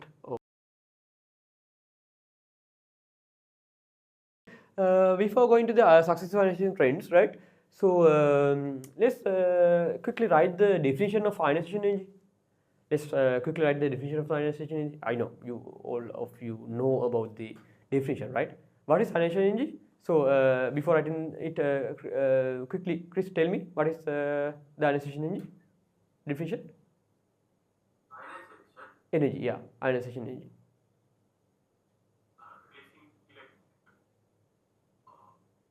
Releasing electron, adding electron, or losing electron. Losing electron, yeah.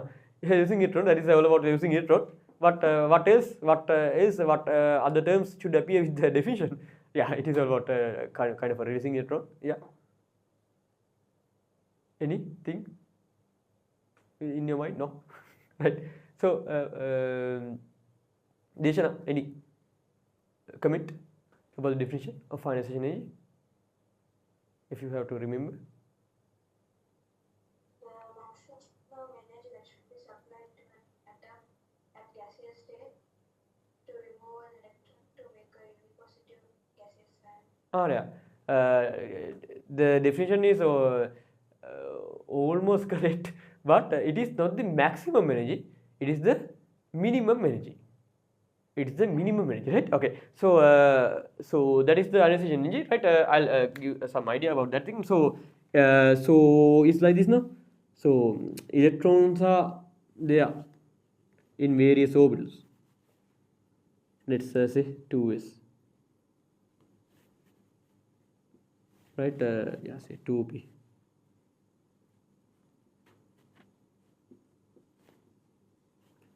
See, some atom 3s. So this is let's say this is the magnesium atom, right? So these are the energy levels of magnesium, I am explaining this because Deshana got it wrong as a maximum, right? So should have the clear idea, right? So it should be minimum range. Why is that? So see, this is the n equals infinity level. You remember that thing with the hydrogen spectrum?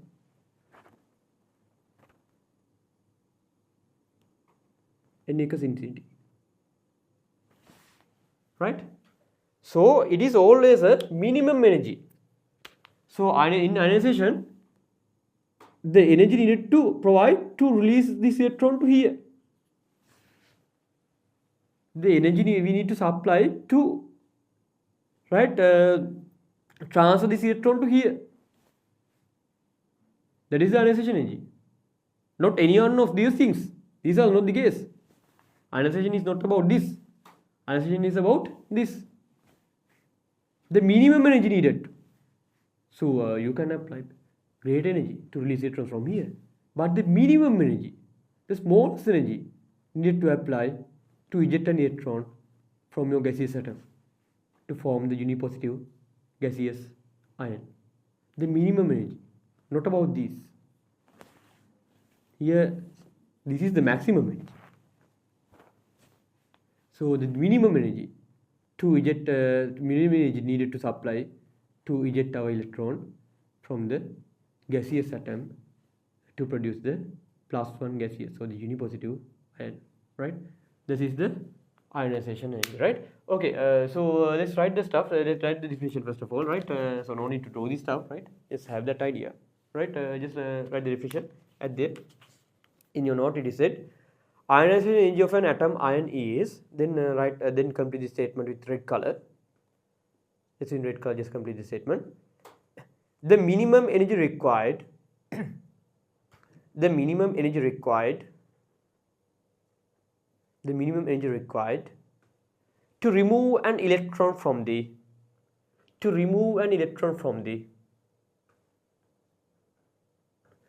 the minimum energy required to remove an electron from the ground state of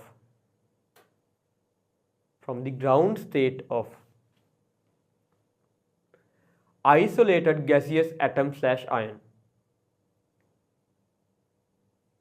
Remove an electron from the ground state of isolated gaseous atom / ion. From the ground state of isolated gaseous atom / ion, right? That is the ionization energy, right? Okay. To make a unipositive ion, that you can write that thing, right? But this is not essential, right? Sorry. Isolated gaseous Atom, isolated gaseous atom / ion. Isolated gaseous atom / ion. When it comes first ionization, you are supposed to release an electron from atom. But when it comes to second ionization, the electron will be released from ion. Second and further, right? The electrons will be released from positive ions, right? We'll discuss that thing, right? Right. So we'll come up with some examples to clearly get this idea, right? So this is the idea, right? So in small ages, in O levels, you may have learnt about the first ionizations. As ionization energy in O levels, they taught you about the first ionization. That is why they have said that it is the minimum energy needed to eject an electron from the gaseous atom to produce the unipositive ion. That was the definition for first ionization energy. In O levels, the ionization energy refers to the first ionization energy. But when it comes to A levels, we have second ionization energy, third ionization energy, fifth ionization energy, 10th ionization energy, nth ionization energy. For any kind of ionization energy, we should be able to write the equation correctly. We should be able to come up with the correct idea about any kind of ionization in A levels, right? Let's discuss about those things, right? Okay, the idea is this. So if you are into first ionization, right? These are some examples in your book, right? So examples are given, right? So what are the examples? I'll write it there, right? They are saying first ionization energy. Normally it is referred as I1. First ionization I1 of element M. Then the second ionization. No? These are the things at your book, right? Second ionization energy I2 of element M. This is the third ionization.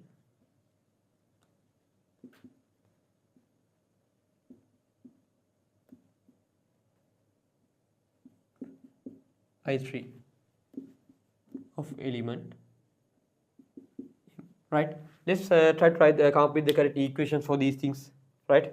Correct equations for these situations, right? Okay. The idea is this: if you are referring to first ionization, the I1, if you are referring to I1, right? We are supposed to come up with the gaseous. We're supposed to come up with the gaseous plus 1 ion. Gaseous plus 1 ion. If you are referring to plus first ionization, we are supposed to come up with the gaseous plus 1 ion by removing an electron from gaseous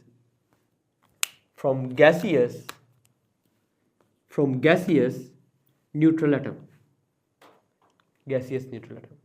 That is what first ionization means.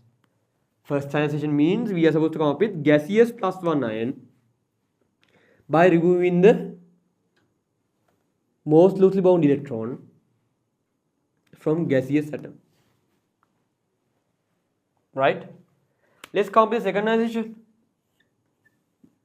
If I2 is to be considered,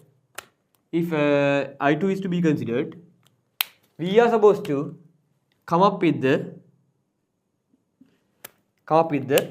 gaseous, right? Sorry, we're supposed to come up with the gaseous plus 2 ion. As we are dealing with the I2, it should be the gaseous plus 2 ion by releasing the 1 electron. Always remember, in ionizations only 1 electron is removed always. You are not supposed to release 2 electrons to form the plus 2. Always 1 electron by 1 electron. 1 electron each will be removed. Right? So that we have to start with the gaseous what? So basically right, when considering a chemical equation in chemistry, the mass and the charge should be conserved. To conserve the mass of two sides, there should be a M appearing here. To conserve the charge of two sides, this side is carrying plus 2 and minus 1 means plus 1 charge. So to conserve that charge, this should be with a plus 1. That is how we are supposed to come up with the correct equation for the ionization. See for the third ionization. So that is I3. Third ionization. That means we are supposed to come up with the plus 3. Gaseous sign. Always the gaseous states are involved, right? By releasing 1 electron, always 1 electron is released. So we have to start with the gaseous. What? Gaseous plus 3 minus 1 is plus 2. So that this should be also plus 2. The charge should be conserved in two sides. Right? So this is how the third ionization equation will be written. Right now? So quickly complete the three equations. Always keep it in mind. Always the things involving is at the gaseous phase. All the components of this equation are at the gaseous phase, other than electrons, right? Electrons are not a physical matter, kind of, right? So then the charge also should be conserved. +1, 0, 0. +2 and -1 means +1. Charge should be also conserved. So nth ionization means, if you are thinking of nth ionization means you are supposed to come up with gaseous N plus ion by releasing an electron. So that this side it should be gaseous N-1.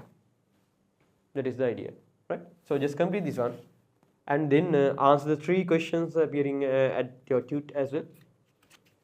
3 questions are there to write the equations for the ionization of calcium, silicon and xenon. Just write for the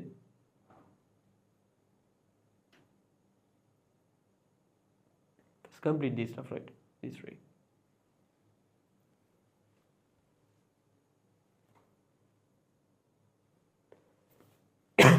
Sorry.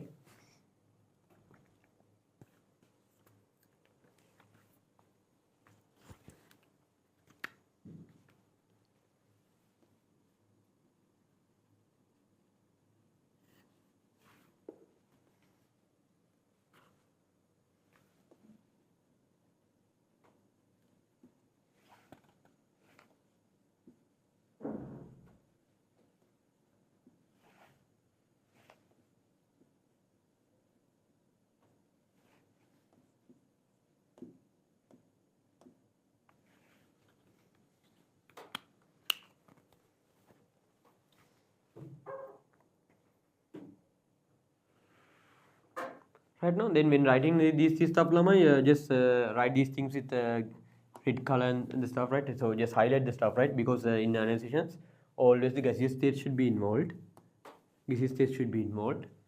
And so if you are considering the nth ionization, the N plus ion should be formed by releasing only 1 electron at a time, right? So according to that, the initial state should be written. The starting ion or the atom should be written. That is also should be at the gaseous form, right? Let's come up with these 3 guys,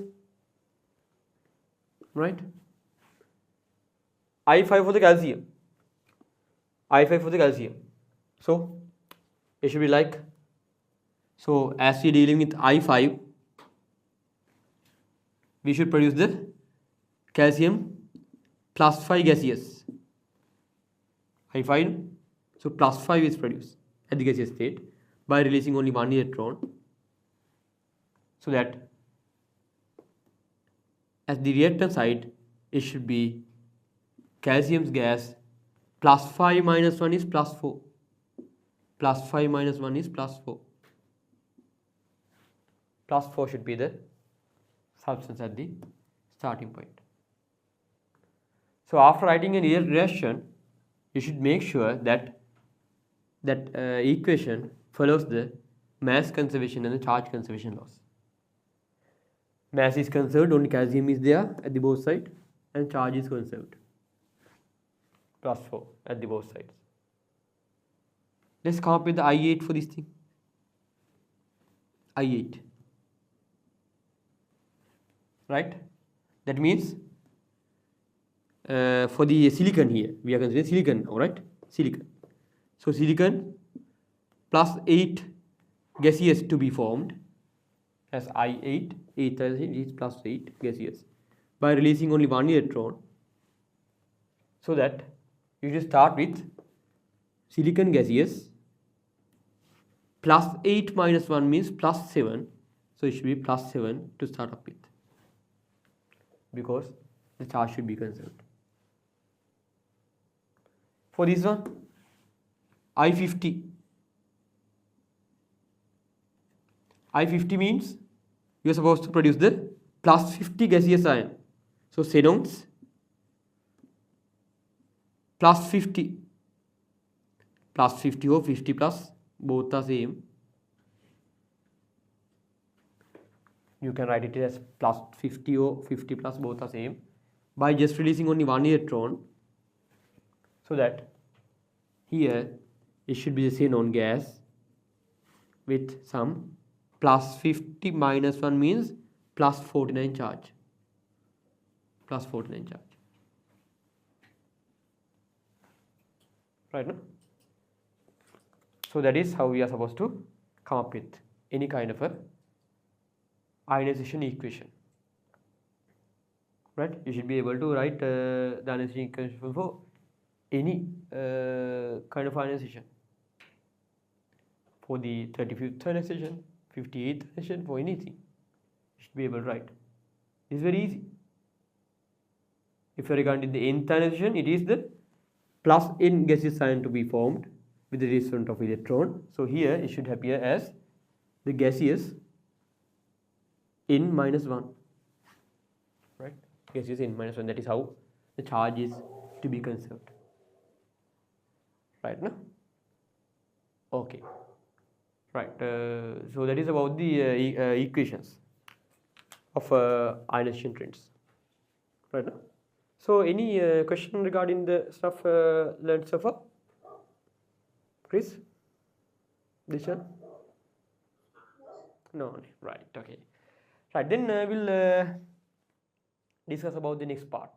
So this is how we are supposed to write the ionization equations. Right? Okay. Now let's consider about the successive ionizations. What is this means? Successive ionization. Right? So now we discuss about the ionizations. Let's discuss about the successive ionizations. Right? Successive ionization is this. This is successive ionization. The idea is this. See, successive ionization means one by one you are releasing electrons. Successive ionizations.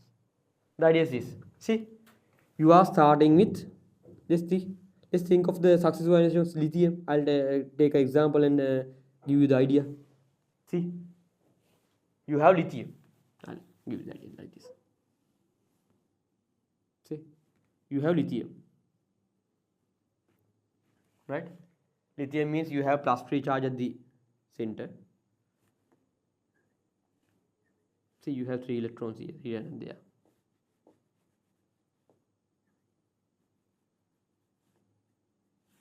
Right? So lithium. I am here considering the successive ionization of lithium, right? Successive ionization. So in lithium, these things are bound to the nucleus.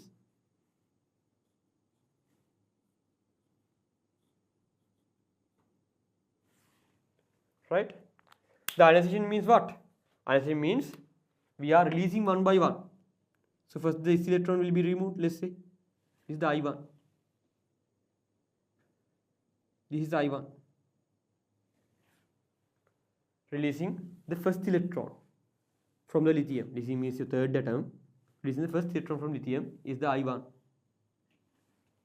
Right? Then your atom appears like this.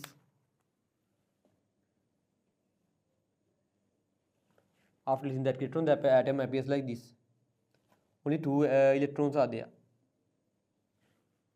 This is called as lithium plus 3 charge at the nucleus, but 2 electrons are there. It's lithium plus.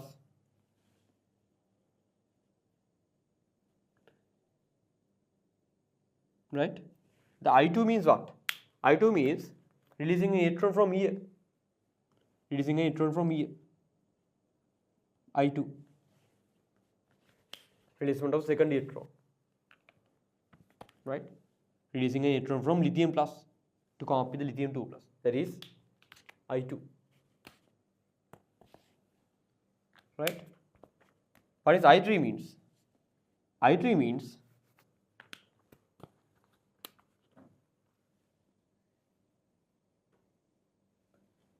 I3 means now we have lithium 2 plus. I3 means the releasement of the third electron. Releasement of the third electron is referred to as the I3. This is I3.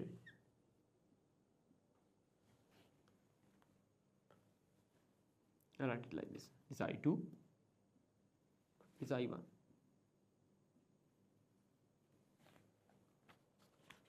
Right? So this is referred to as a successive ionization. Releasing electron by electron, one each at a time. This is referred to as a successive ionization of lithium. Successive ionization, one by one, gradually, in an order, you are releasing. Right? Successive ionization. So this is some example for successive ionization of lithium. Right? So here, when it comes to these successive ionizations, we can see a common trend, common pattern. When it comes to successive ionization for any atom, we can think of a common pattern. What is the pattern? The pattern is this. The ionization energy means it is the minimum energy needed to release the electron from your species, right? The minimum energy needed to release the electron from the gaseous species, right? Okay, so here, see, tell me, this is the first ionization, right? This is the first electron. This is the second ionization. This is the second electron.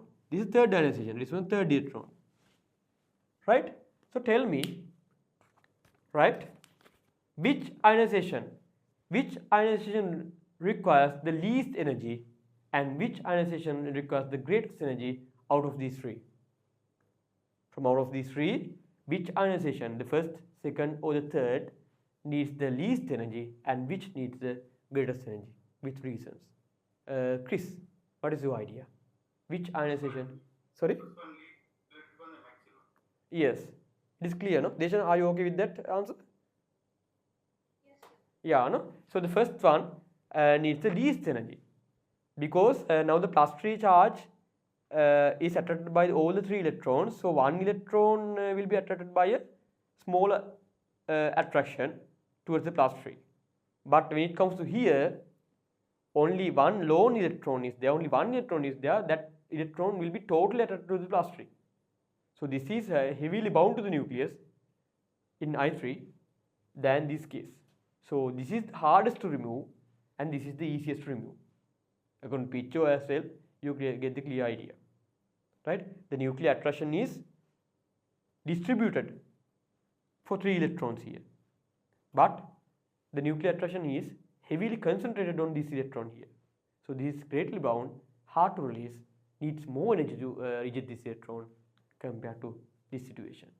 This is the most loosely bound electrons, so greatly easily to release, right? Less energy will be sufficient.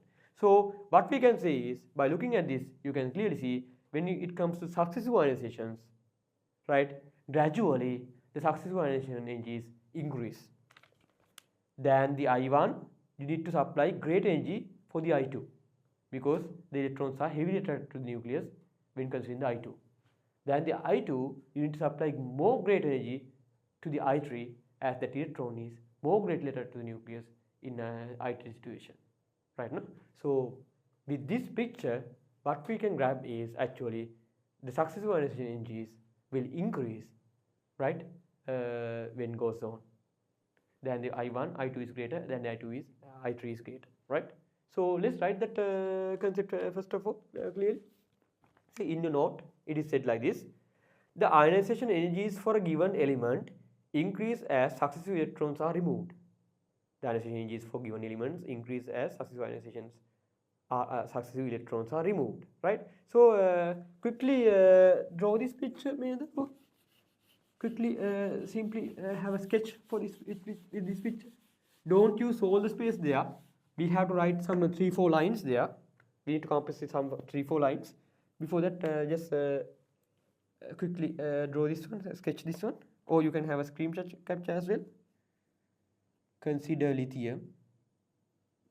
Just have a screen capture for this one, and you can complete that thing, right? Right, no? Right. Then after that, I have space to write the picture, and then you can under that just write at the space given, right, like this for this first space. This is because I'll just write the reason there, right? This is because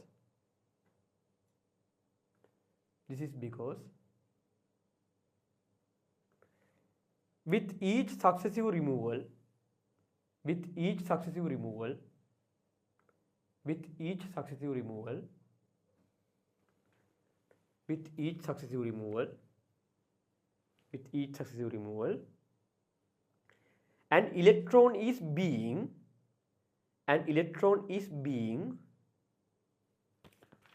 I just write, right, an electron is being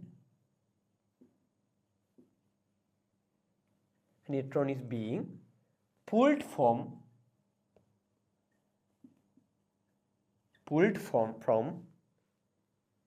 an increasingly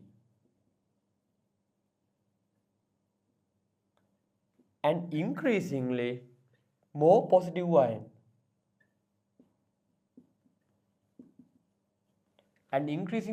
ion. Here these two electrons are actually attracted to a lithium plus ion, but here this electron is attracted to a lithium 2 plus ion, more increasingly positive ion. That is what it means. Requiring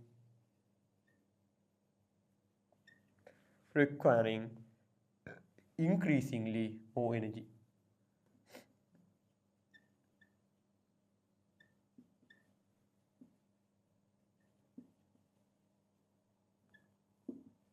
Increasingly more energy. So for each element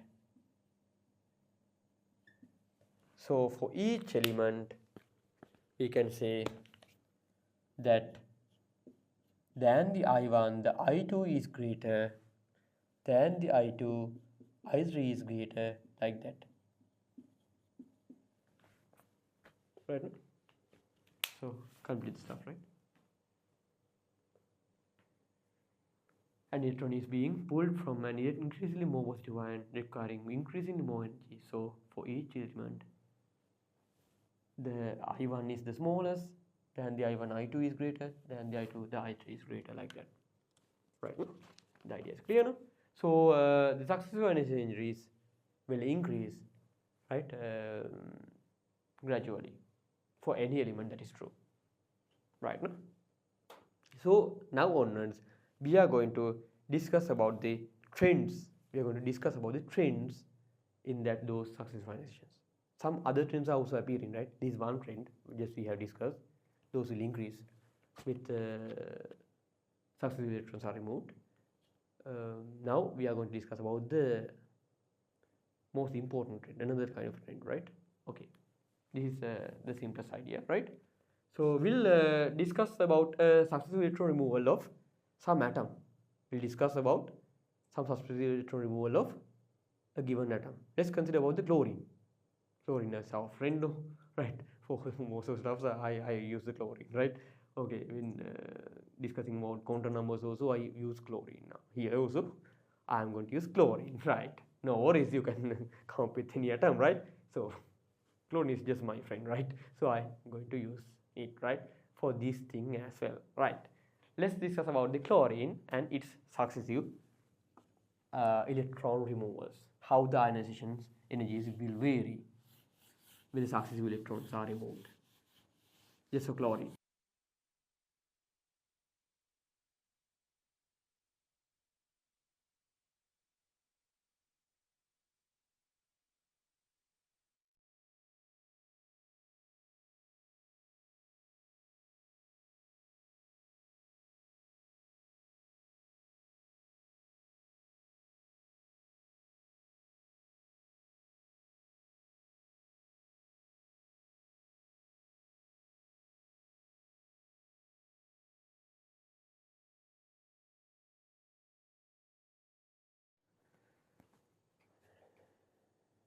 Right now, check. Right. Okay. Okay. Let's begin. Right. Okay, right. We have discussed about the successive ionization, right? So let's come up with such a trend for chlorine atom. Yes, right.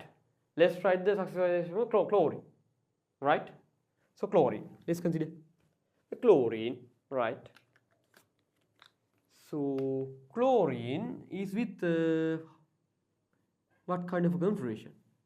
The chlorine is with 1s2, 2s2, 2p6, 3s2 and 3p5, right? As the chlorine is your 17th atom, this is your electronic configuration, right? If you think of how the electrons are appearing with subshells, right, you can think of like this. Plus 17 is there in your nucleus. At the first subshell you have 2 electrons. At the second subshell you have right, some 6 electrons, right? I put it like this, better. 2 electrons, 6 electrons. The next subshell you have 2 electrons again, then another 6 electrons, n equals 1 here, n equals 2 here, n equals 3, also you are with 2 electrons and 5 electrons. That's how the chlorine appears. Huh? Let's write, or let's draw a sketch of successive electron removals against, so ionization energy against the successive electron removal. Right. So here the ionization energy, I'll put it as IN.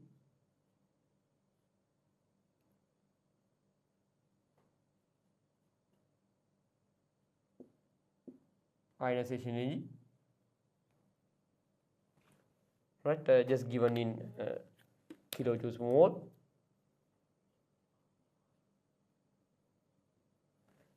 Right? At the x-axis we take the N,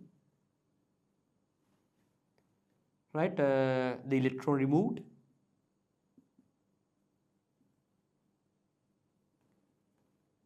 If the N is equal to 1, that means that is about the I1, first electron removed. If the N is equal to 2, that is about the I2, the second electron removal, second ionization. If the N is equal to 3, that's about the I3, third electron removal, like that, right?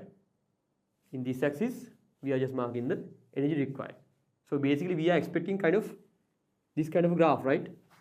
So when the electrons are removed, 1 to 2 to 3 to like that, definitely the energy required should be greater, should increase.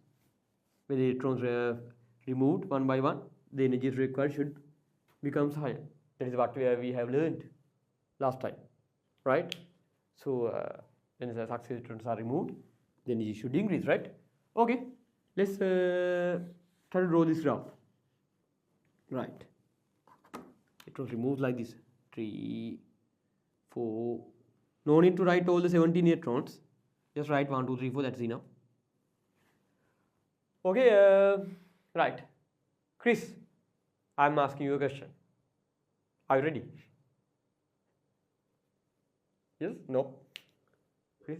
Yeah, you are ready. Right. Okay. So my question is, which electron is going to be removed first? Is an electron from here or from here?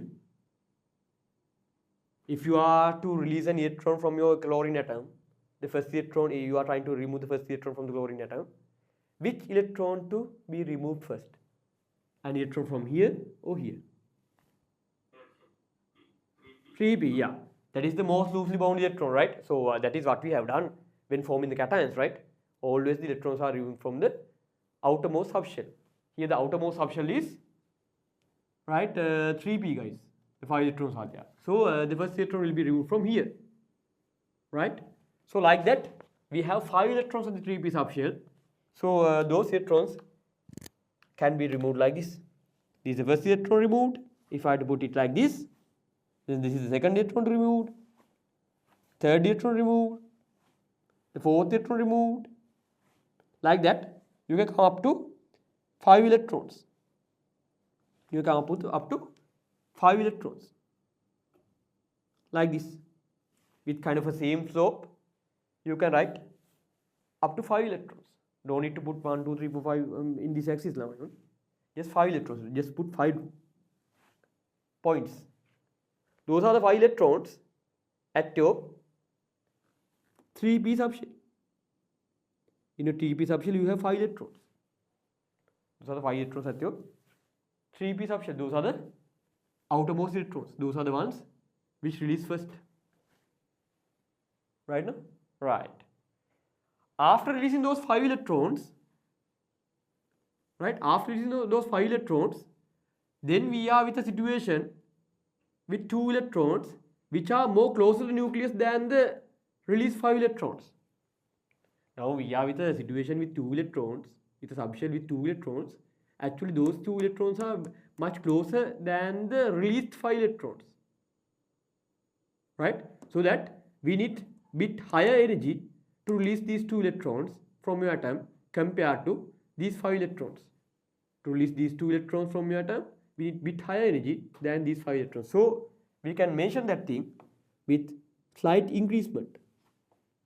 See, this was the slope. This was the slope for the 5 electrons. But we can think of a slight increasement like this. Not that much, but slight increasement. See? As we are now releasing electrons from bit closer subshell. Bit closer subshell to the nucleus than the earlier 5 electrons. So we have such 2 electrons. We have such 2 electrons. These are the 5 electrons at the 3p subshell, and these are 2 electrons at the 3s subshell.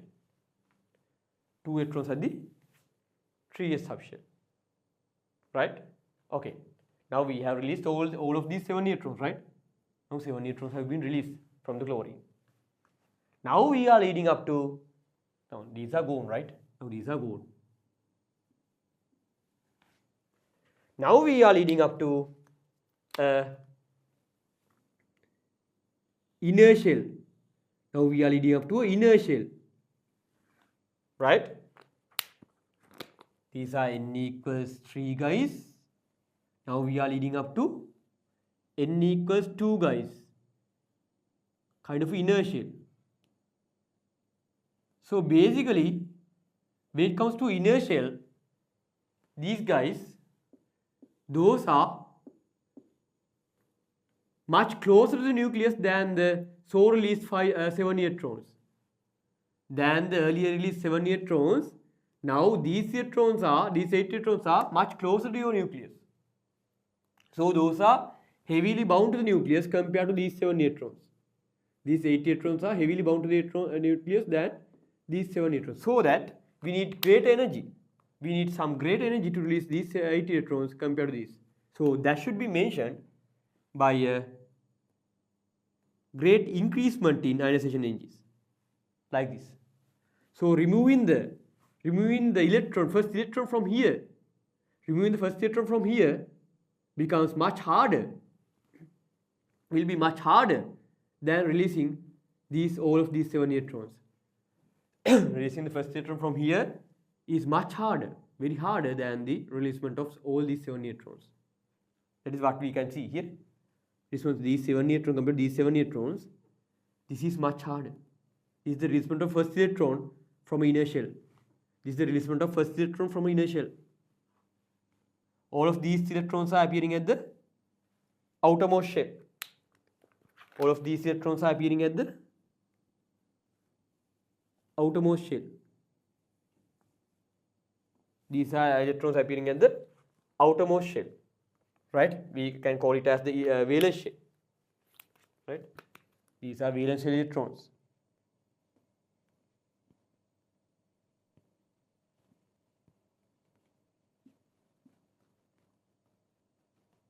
Right? But now we are releasing an electron from an inner shell. Right? So it is very hard compared to these 7 electrons. So like that you have 6 electrons. Like that you have 6 electrons at that inner subshell. So you can follow the same. You can follow the same slope here, right? 1, 2, 3, 4, 5, 6. Right? You can follow the same slope with the 3p guys. For the 2p guys as well. You have such 6 electrons at the 2p subshell. Right? Okay. This 6 is done now. Now we are with that 2 electrons with the same shell but with a bit closer subshell. So such 2 electrons are there. See? Such 2 electrons are there. These are the 2s 2 electrons. Right now? These are done.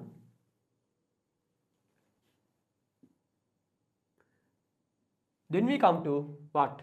Then we come to, right, the most closest shell. Then we come to most closest shell. Then we come to release the electrons from the most closest shell to the nucleus. Right? Most closest shell. Sorry, I have written 6 again, right? We are coming to release the electrons from the most closest shell. You don't have p orbitals, no? P subshells, no? In the first shell, right? So there you have 2 electrons. So when coming to this one, from these 8 electrons, when coming to another inner orbital, further inner orbital, we need some greater. We need some greater. See? Right? We need some greater energy. Got the idea? So that is how we are supposed to release the electrons from the 1s subshell. You have such 2 electrons. Right? So this is referred to as the successive ionization trend for the chlorine atom. Successive ionization trend for the chlorine atom. I'll put like this thing as well. Plus 17 is there. 2 electrons are there. Right? So this is the successive ionization trend for the chlorine atom. Right? Here you clearly see some intense, some greater increasement when you are coming towards the inner shell. This is the valence shell. When coming towards releasing electrons from inner shell, some greatest increasement can be observed. When from the n equals 2 to n equals 1, when you are trying to come up with the electron releasement from the n equals 1, which is more closer to the nucleus, then you see the greatest increasement there. So great increasements can be seen when you are trying to release an electron from inner shells. Further the inner, further great increasements can be observed. Right now? So that is the idea. So we'll mark that thing as well, right? The sharp increasements, right? Those appears, the sharp increasements appears when you are trying to release electrons from inner shells, right?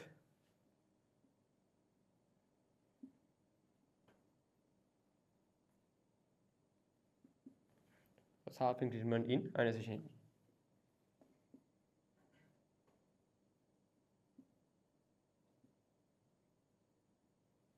Here also the same, right?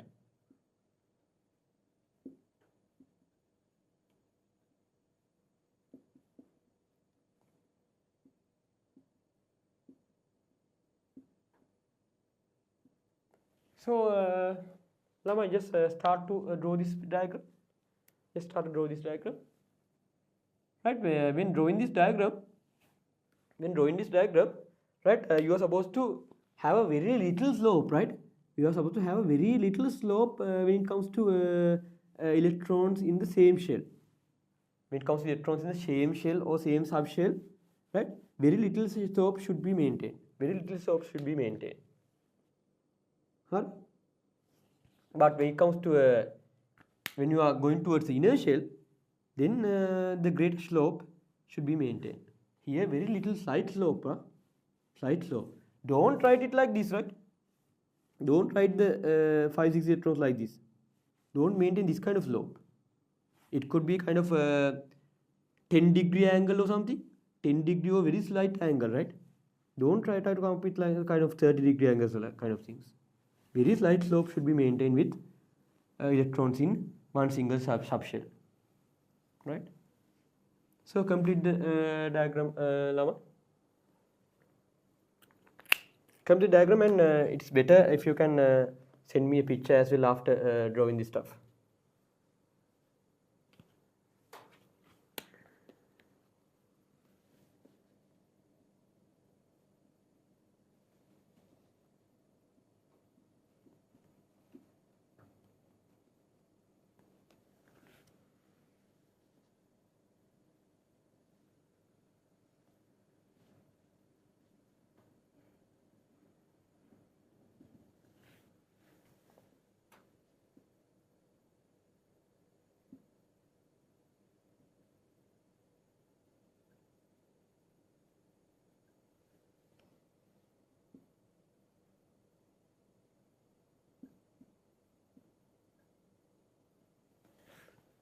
Right, that sharp increment can be observed when you are trying to release electron from an inner shell, right? And here, before the first sharp increment, the electrons reside, occupies, right? Gives you some idea about the valence electrons. Before the first sharp increments, the electrons appear are the ones at the valence shell, the outermost shell. These are the outermost electrons.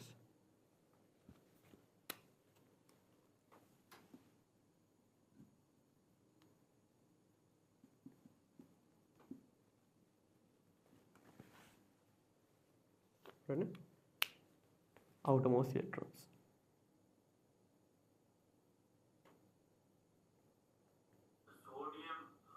Sodium plus chloride minus sodium plus NaCl.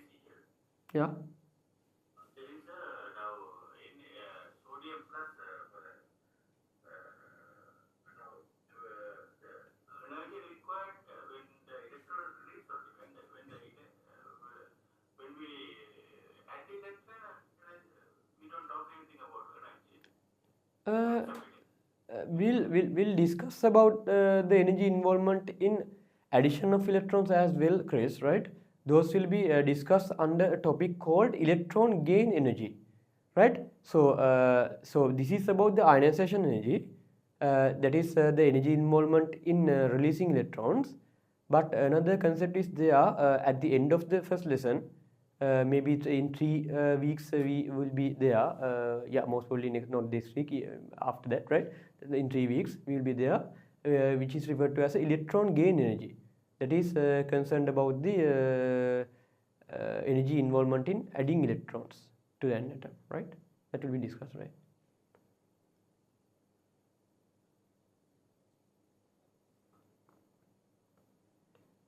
Right. This is the idea. So it is just have a screen capture if you lack of time, right? So and I urge you to send me the pictures of the things of these graphs you have drawn, right, to my WhatsApp or the Wendy's WhatsApp, right? So send that thing, right, after you have drawing, right? Because even though you just look at the board and draw the stuff, still it is very important to make sure that this some kind of slight slopes. Slight slopes are maintained when concerning one single energy level, and some drastic increasement or sharp increasement should be there when concerning two shells, right? And that energy gap should be high. That things should be mentioned clearly. So to check that, it is better if you can send me the things you have drawn after completing the stuff, right? So label this stuff as well correctly. And to more precise, to give you a more precise idea, it is better to have, so let's see, so this distance right, distance here with this ball and this ball, if you take this distance as x,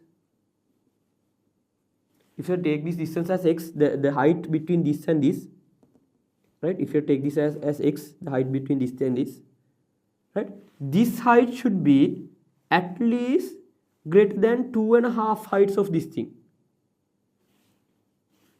This, if the height of this thing, this height should be actually, this height should be greater than 2.5 of this height, at least. That is how it should be. This should be a very sharp increasement compared to increasement of here. For even for these 7 electrons, if the increased amount is x, for these 2 electrons, that gap should be greater than 2.5 of x. Such kind of a very clear sharp increasement should be seen with your diagrams when you are coming to a releasement of electrons from an inner shell. This thing as well, you see, if this height is x, like here, this should be greater than 2.5 of x, right? Maintain that thing and try to draw that thing, those things correctly, right? Okay, that is the idea, right? So to quickly, Lama, I'll give you homework as well, right? Homework. Your homework is, I need to draw this diagram, the successive trend for phosphorus. For phosphorus.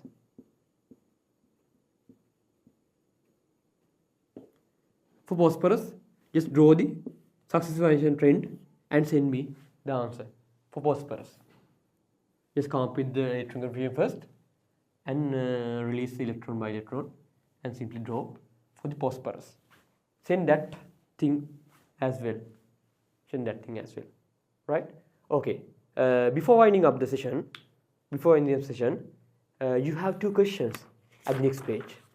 You have 2 questions at the next page, right? Let's quickly consider those 2.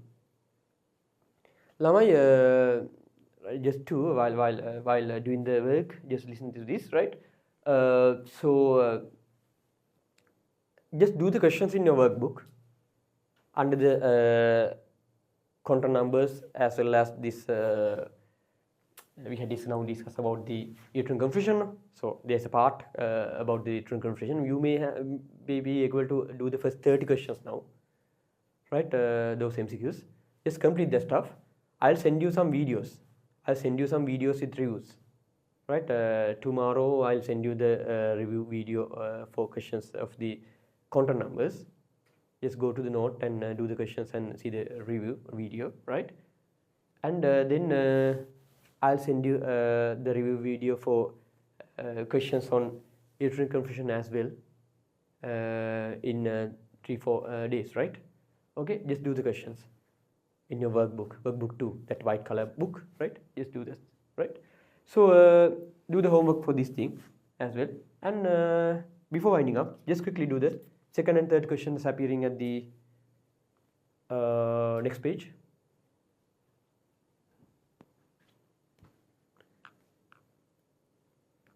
So this is the idea. Just try to copy the idea, right? So I'll draw the question here. Question number 2.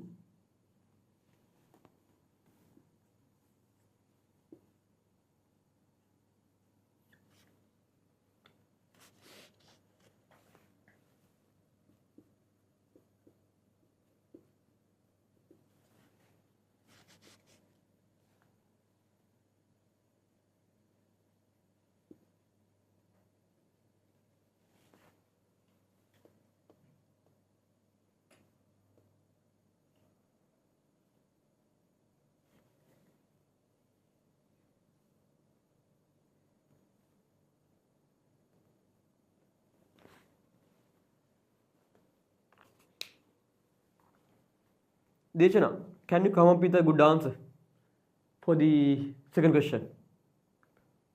To which? First group.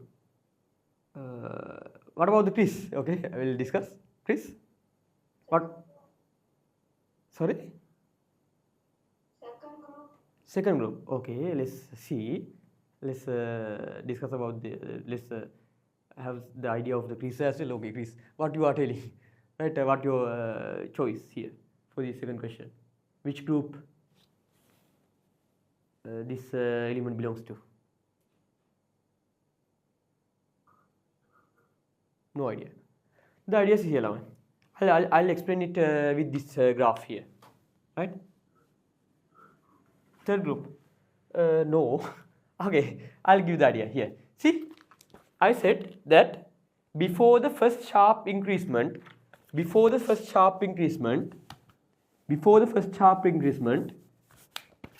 means the electrons appearing before the first sharp increment are the electrons at the valence shell, are the electrons at the outermost shell, So here, by counting those 1, 2, 3, 4, 5, 6, 7, by counting those, right, you can come up with the number of electrons at the outermost shell. So actually, the number of electrons at the outermost shell is related to the what? Is related to the group number. No? So this is belongs to 1, 2, 3, 4, 5, 6, 7. That means this belongs to group 7A. Group 7A. No? Group 7A. At the outermost shell, if you have 7 electrons, that belongs to group 7A. If you have 5 electrons, it is 5A. Right? According to British notation, you have learnt in O levels, right? This is group 7A. So by just looking at the number of electrons appearing before the first sharp increment, gives you the number of electrons at your valence shell, the outermost shell. That will be related to your group number. So here we see we have 5 such electrons before the first sharp increment. 5 such electrons. So you can say 5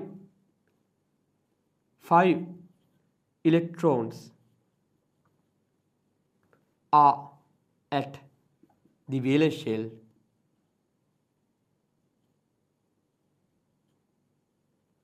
right? So you can say it is what? It is group 5A, group 5A, right? Group 5A. Lamai, the group 5A means it is the British notation, right? If you are to think of the American notation, nowadays that is what we are using. This is referred to as group 15. Next day we'll discuss about the American notation, how this comes, right? So this is what you have learned in O levels. No? Group 5A is acceptable, but in American notation, in naval levels what we use is this, right? It is group 15. Just add some 10 to the 5A, right? We'll discuss that thing with the next class as we are going towards the periodic table and trends at the next class. Just write this thing within brackets as well. Group 5A. Right. Quickly, give me the answer for next one as well. That is our last question for today. Quickly, come up with the answer for next question as well. Just decide. Then the values are not given in as a table. The values are given in numbers.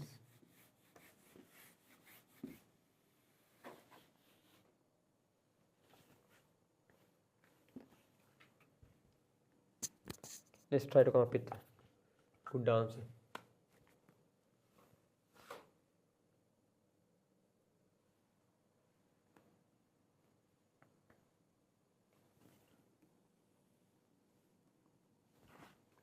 Right here. No?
Chris, this is your turn.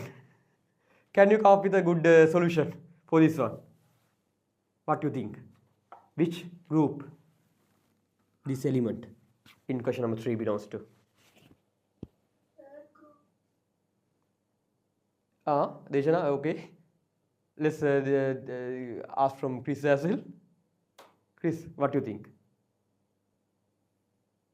Are you going with Deshana, or you had do you have a different answer? Yes. What is the working? How to come up with? First, see the difference between the guys. First, see the difference between the guys, right?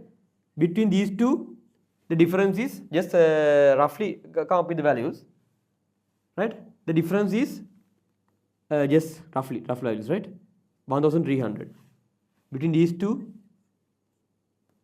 the difference is just 900 or something. Just roughly get the value. No need to come up with the exact value. Between these two, you may see kind of 9000 value. Between these two, the difference is kind of 3000. Between these two, the value is kind of 4000. So the greater difference appears between the third and fourth. The greater difference appears between the third and fourth. No, greater difference appears with the third and fourth. Greater difference, see? The greatest difference. The greatest difference appears with the final electron of the outermost shell and the first electron of the inner shell. The greatest difference appears there. The greatest difference appears there. Greatest difference appears between the final electron of the outermost shell and the first electron of the inner shell. So these are two electrons. Between these two, that greatest difference appears. So we can say this is the final electron of valence shell. This is the first electron of inner shell. First electron of inner shell.